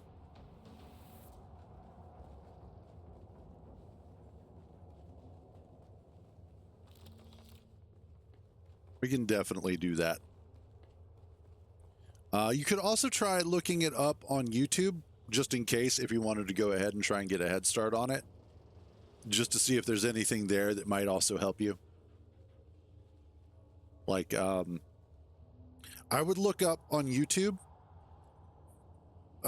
space engineers pasting modded planets or adding modded planets and see what comes up. And you may find a video or two that can help out with that. Identify yourself.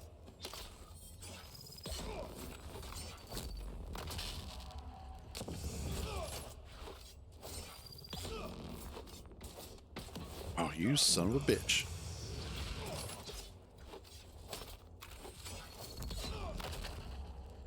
Oh, you did not.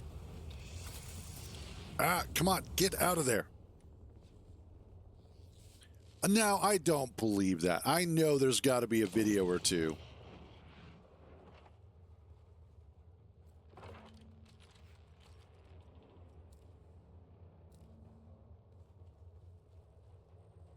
I'm gonna get this son bitch.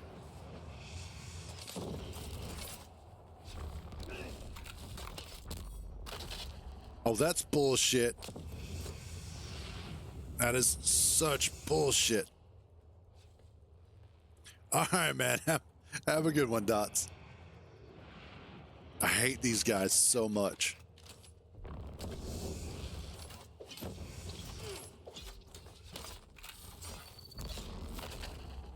No. That's enough out of you. Jesus.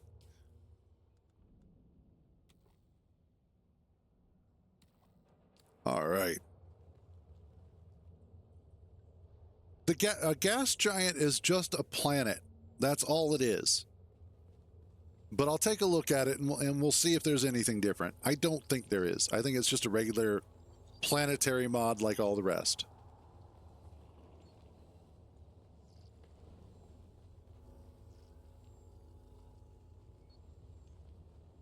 Yeah, no worries, no worries. Okay.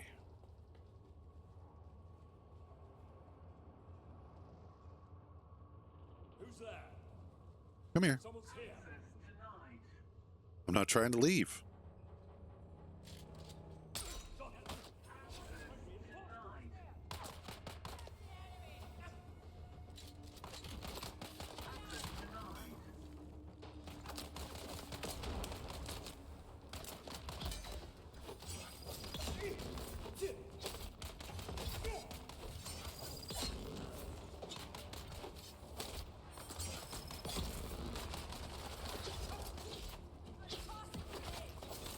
Oh, no, run. Get the fuck out. Oh, come on. That bullshit. You're getting shot. You can't run, even though you have a fucking shield on.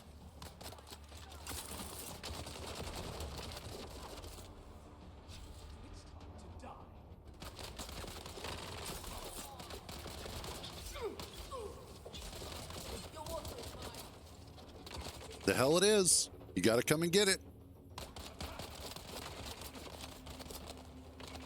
Come on, guys, over here. I hate this.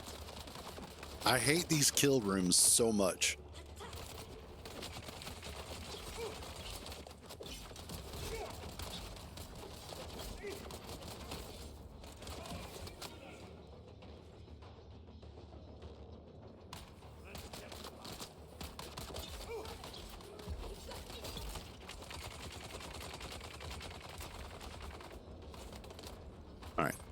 That's two of them down.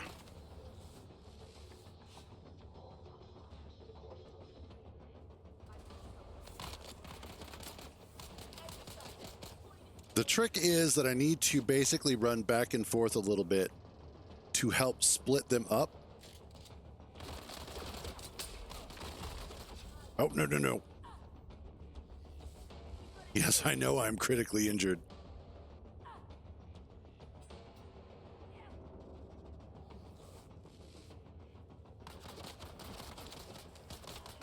And it's that chain gunner that's the worst.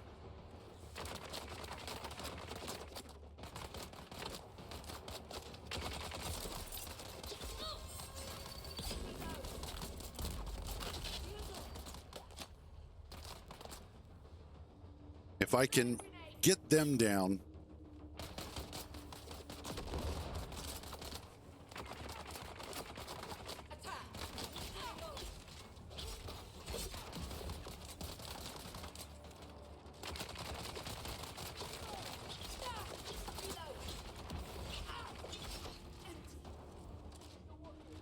Come on, keep going, keep moving. There we go. I think I might be able to pull this one off.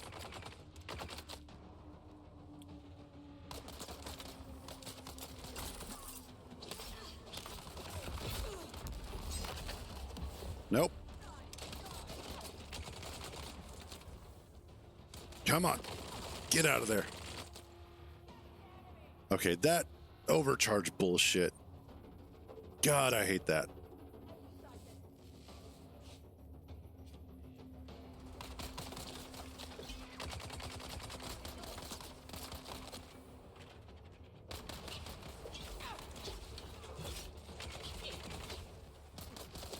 Come on.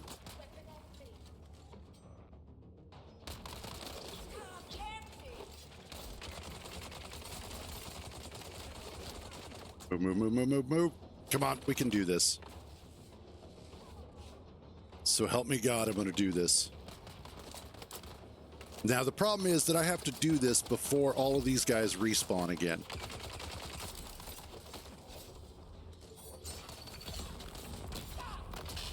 Oh, come on.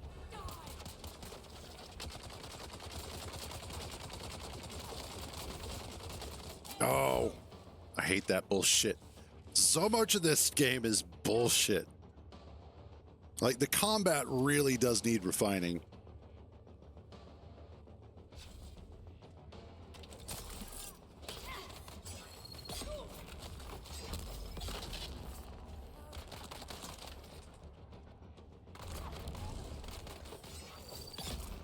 There we go. Oh, you are fucked now. Yes! I want you, and you. Awesome. Is there anything in here, anything else in here that I need? Nope. Cool. Fuck this place. Holy shit. I will take that. What are you? Pincushion pants. Sure. But still, nothing that I need.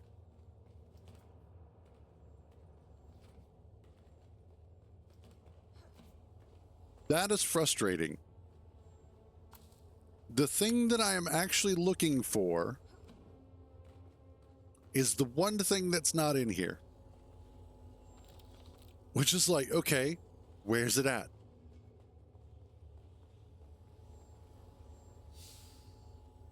It's like this item doesn't exist unless I make it myself.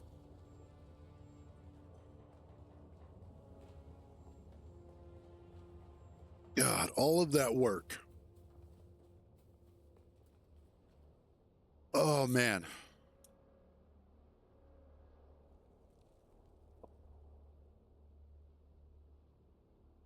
That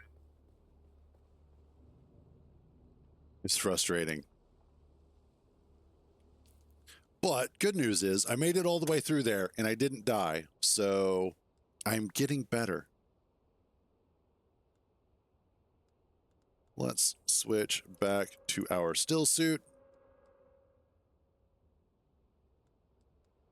Yeah, the thing that I needed, not there.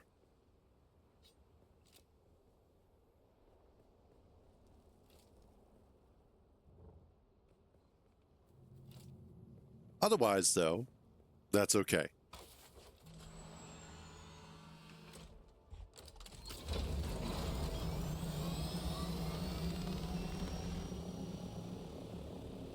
Let's see. Let's head back to our base. No, our base. There it is.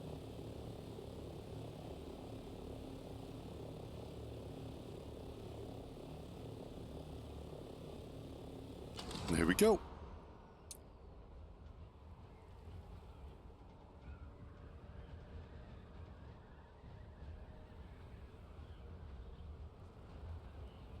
Good stuff.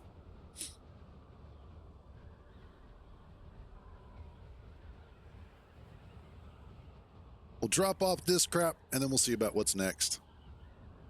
But man, that's frustrating. You go through all of that effort and the parts that you need aren't anywhere to be found.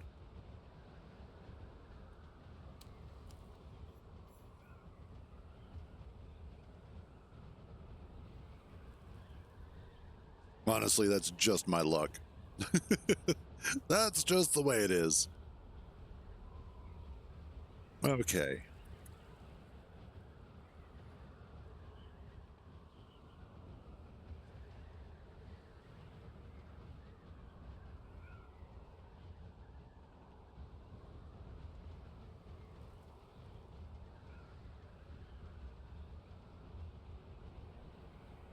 And here's home sweet home.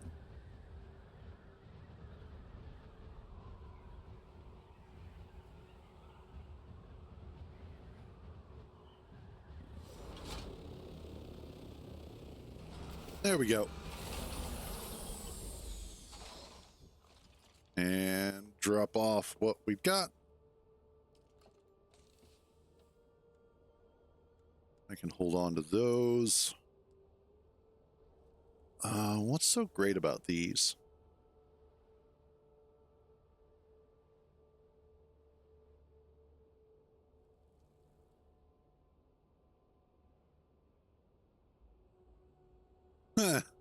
Okay, that's kind of cool.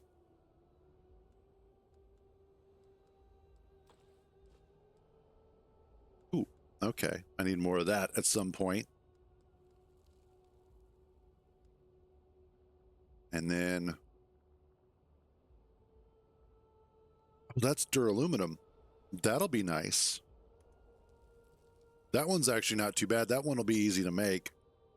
I don't know what its damage value is because I should be able to just learn it. Yeah. Yes, learn it. Learn that one too. Thank you.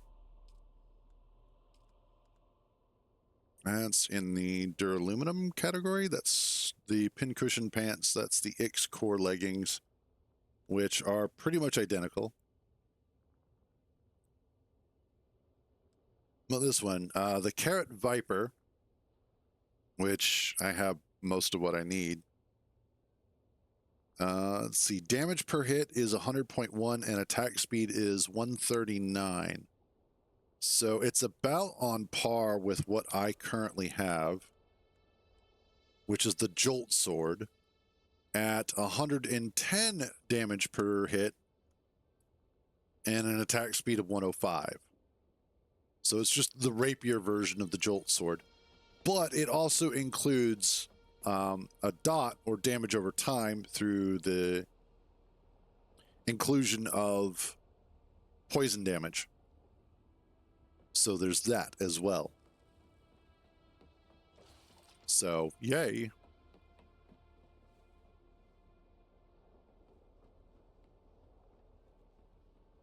Okay.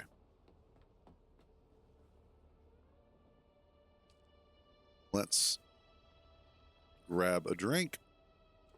Thank you.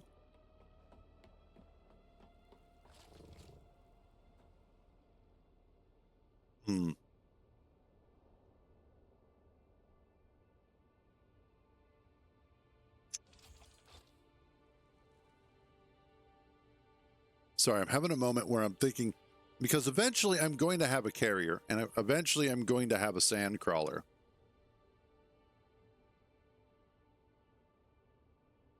And so the big thing that I'm considering is how I would build this in such a way as to be able to house both the crawler and the carrier. I wonder, I should be able to use stakes, but I don't know. But anyway, we're going to go.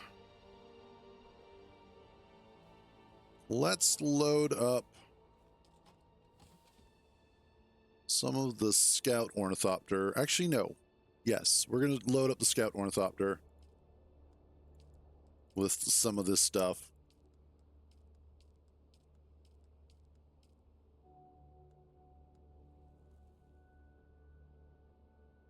And then my backpack with some of this stuff.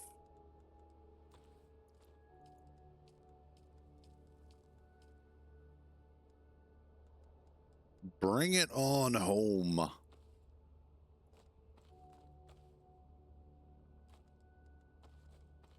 Yep, you're good.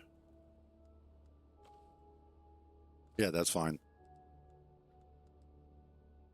Let's also bring back the industrial pumps and advanced machinery. There we go.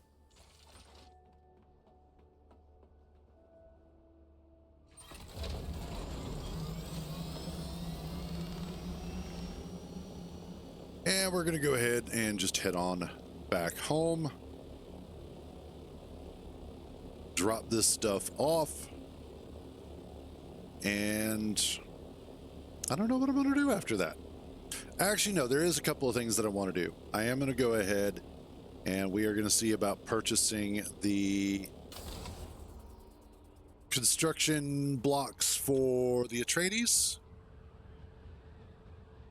as I am kind of looking forward to that. In fact, I may also just go ahead and, well, okay, so here's the deal. I already have a location in Haga Basin up in the Northern Mountains, which is our main guild base. It basically acts as the central hub for myself and then my brother when he's on. What I am looking to do is to possibly switch out from the Harkonnen building components, and I think I may switch over to the Atreides stuff. Now, there's no easy way to do that. However, the nice thing is, due to the fact that we're on a private server, we don't have sandstorms turned on.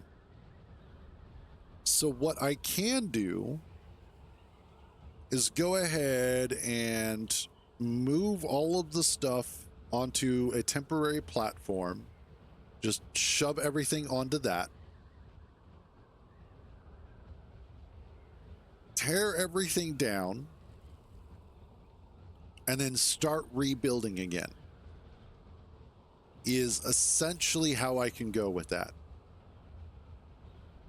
Which is not necessarily a bad way to do it. I've done it that way before. In fact, when I was on our public server, which I need to go check on later, but on the private or on the public server, when I was redoing our first guild base, we had started with the Chom building blocks, and then later I switched over to the Atreides blocks.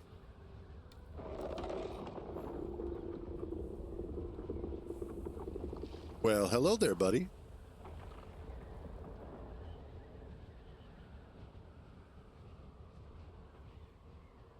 But in order to do that, I basically tore down half of the base, rebuilt it all the way back up, and then was able to go in and essentially rebuild the second half of the base. So it was a lot of move stuff here, move stuff there, back and forth kind of stuff. Wasn't too bad. It took a little extra time, but I eventually got it all moved over. However, in order to have some extra play around room, I might need to do a couple of things. First of all, I already have 2 bases in Haga Basin. The one here makes 3, which is the limit that you can have. So I need to abandon my first base in Haga Basin, which really isn't doing anything. And it's not like it's going to go anywhere. And if anybody wants it, they can go ahead and claim it.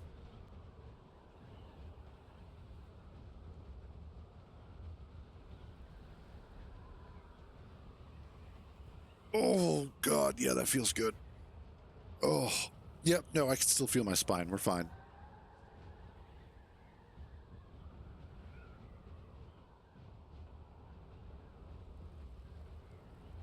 How the hell do people get eaten by the worm still?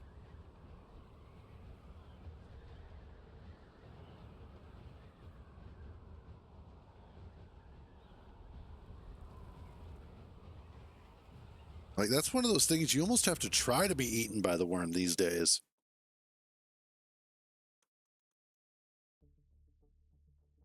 And that's even with Mark 1 sand bikes, it's difficult.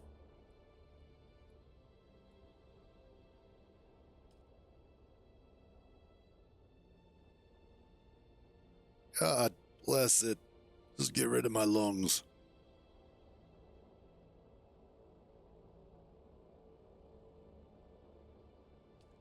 There we go. Yay, we're coming back home. I am leaving my assault thopter out there, though, because of the fact that I will be going back out there a little bit later today anyway, so I'm going to need it anyway.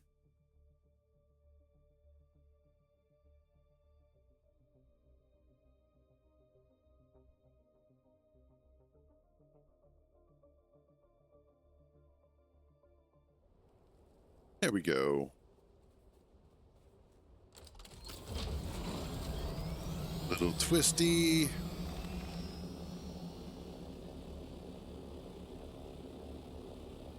And let's go. Funnily, last night I was playing and I was out collecting bodies to turn into water. I was out collecting water bottles, as I called them, and wound up watching a really interesting video on YouTube that was kind of a documentary about Minecraft, but also about Notch.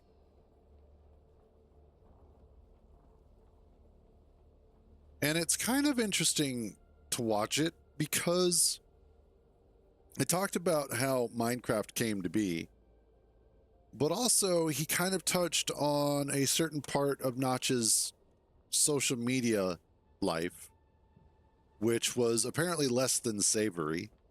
Fair enough. I think we've all had that moment, mostly. But it was just an interesting watch. Are we full on those? Yeah, apparently we are. Okay.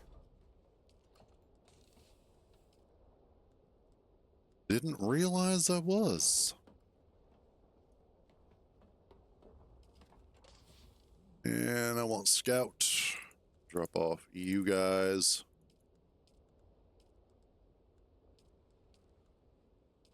Awesome. And scout. And we drop off this stuff. Wait, was that?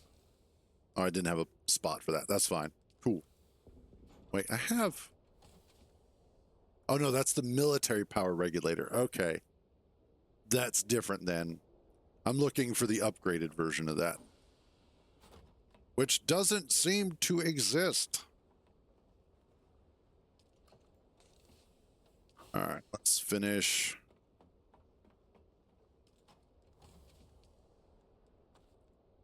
Nice. Yeah, that'll work.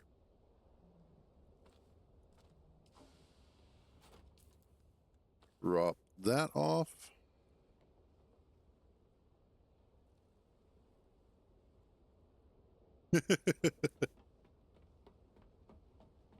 Okay. So what I need is to go ahead and put a couple water bottles in the death stills.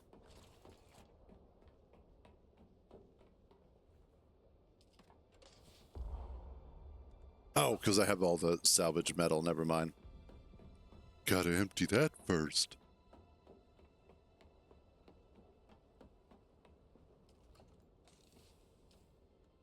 Yeah, that'll be fine. Obviously, I need to make a room specifically just for salvaged metal, is what it feels like.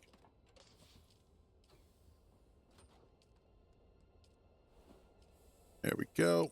And then grab you and get you started. Nice.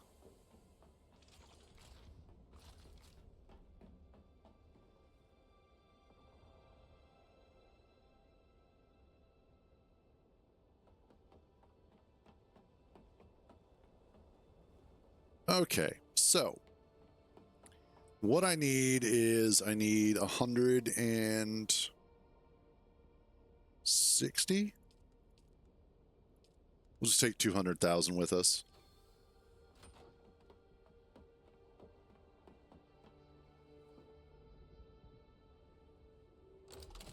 There we go.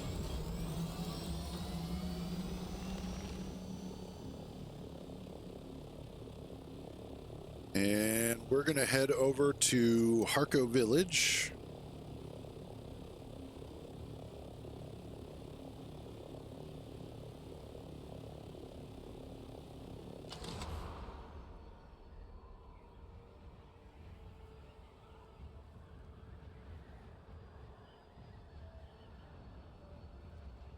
And then Harco Village should have what I'm looking for, because that's how I did it on the public server. Is since we went Atreides instead of Harkonnen, we went ahead and got the Atreides pieces first, and then had to go back and buy the Harkonnen ones, which I think is a great system, but it's double the price. So it's typically 80,000 for the pieces normally when you are affiliated with that faction. But then it's double the price for your opposition. I wish I could zoom out farther on this map. I really do. I wish I could zoom out farther on all of the maps. Like especially Haga Basin. I want to be able to see the whole damn thing. I want to be able to look at all of it. Not just like a quarter of it at a time. And then of course the same for the deep desert. I want to be able to look at the whole thing. I don't get why they don't let you zoom all the way out. It just seems dumb. Let me zoom all the way out. It'll be fine.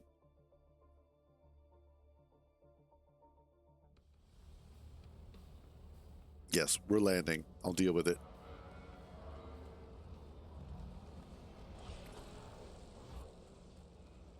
What are you? Well. It seems someone gave you the clearance to view my special wares. Light armor, sandbox.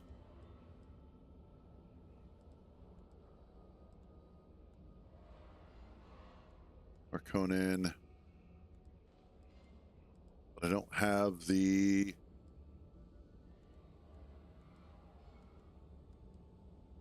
You don't have it. Okay. Is it on this side? Something approaches me. Oh, Piter. Cool.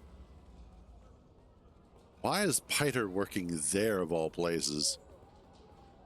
Whatever.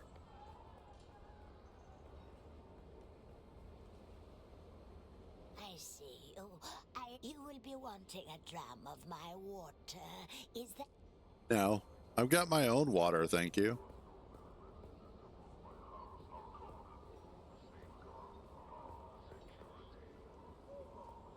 Let's see.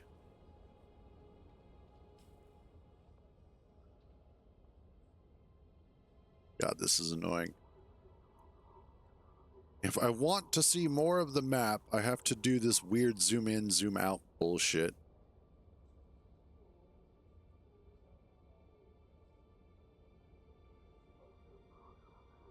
Ice merchant, water seller, scrap trader, barkeep. I think I need to talk to them. I don't remember. That's the bar. Why do I have no frames here? I'm going to stop you right there, and so don't even ask. War's great for repair work. Ah, here we but the go. Supply chain's as gone as the Fremen.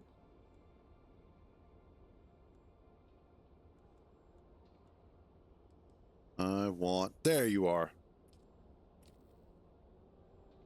Excellent. Thank you very much. That's all I wanted. You, the rest of you can go fuck off. Oh, I wonder.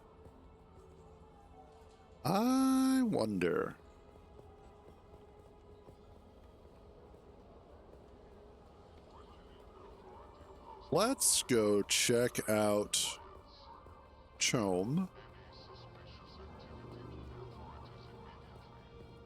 And specifically see if you have anything of value here. Components. I want the... What's it called again? Overclocked something or other.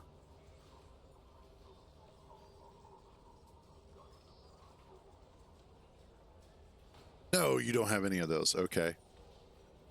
How about the plasteel component? Nope. None of that.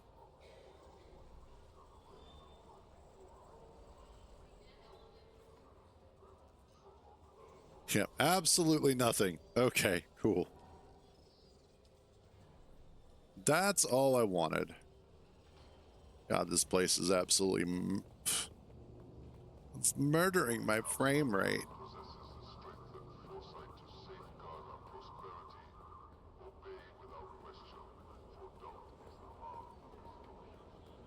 Uh-huh. Anyway. Let's get on up here. Let's get out of here. Let's head back home. Have the Atreides building set, which is what I was after. Now, the reason why I wanted the Atreides set, even though I am Harkonnen, is because of the fact that I also recently got the ultimate, upgraded to the ultimate edition of Dune, which that comes with like 6 additional building blocks that match the Atreides building set. Now, I kind of wish they also had a set of blocks that matched the Harkonnen set. But you can very definitely tell where their bias lies. It's like, you guys are all Atreides lovers. Which, funnily enough, most every server is Atreides heavy compared to Harkonnens.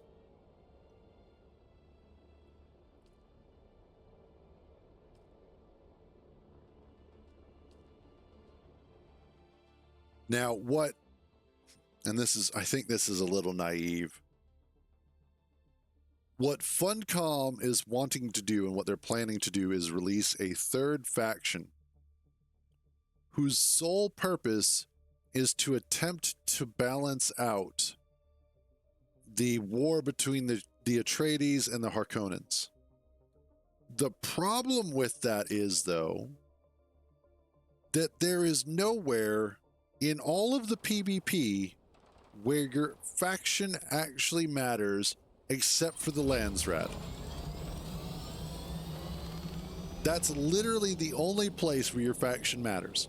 Because otherwise, you can go ahead and you can kill your guildmates, your friends, whatever. You can kill your party members in the deep desert, in the PvP zones, period.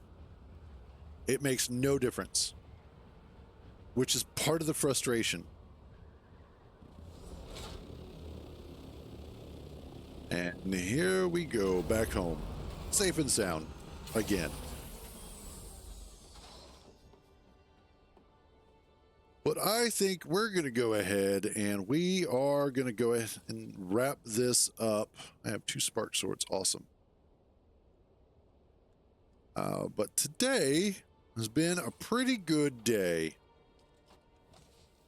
All in all, we got some stuff taken care of. We've space engineers, we got some more stuff done. I think what I'll do is starting next week, we'll go ahead and build a couple more blueprints for drilling out the various tunnels and the alcoves for vehicles. So that way we have a much better idea of how that's all going to look and where I'll need to drill out. And that should just make it a lot easier overall to get everything up and running. And then we'll also see about maybe putting together some blueprints specifically for the purposes of easy welding. In fact, I may even do a combination of both, where it is both the drill guide as well as the welding pattern. Other than that, though, this stuff is going pretty good as well. We still have some more work to do, some stuff that I still need to find. This game is testing my patience, but it is what it is. However, that is going to be it for today. As always, thank you all for joining me on these misadventures. So glad to have you guys along for the ride. You all have a wonderful day. Have a wonderful weekend. Stay out of trouble. And remember, if you get caught, I don't know you. I will catch you guys next week.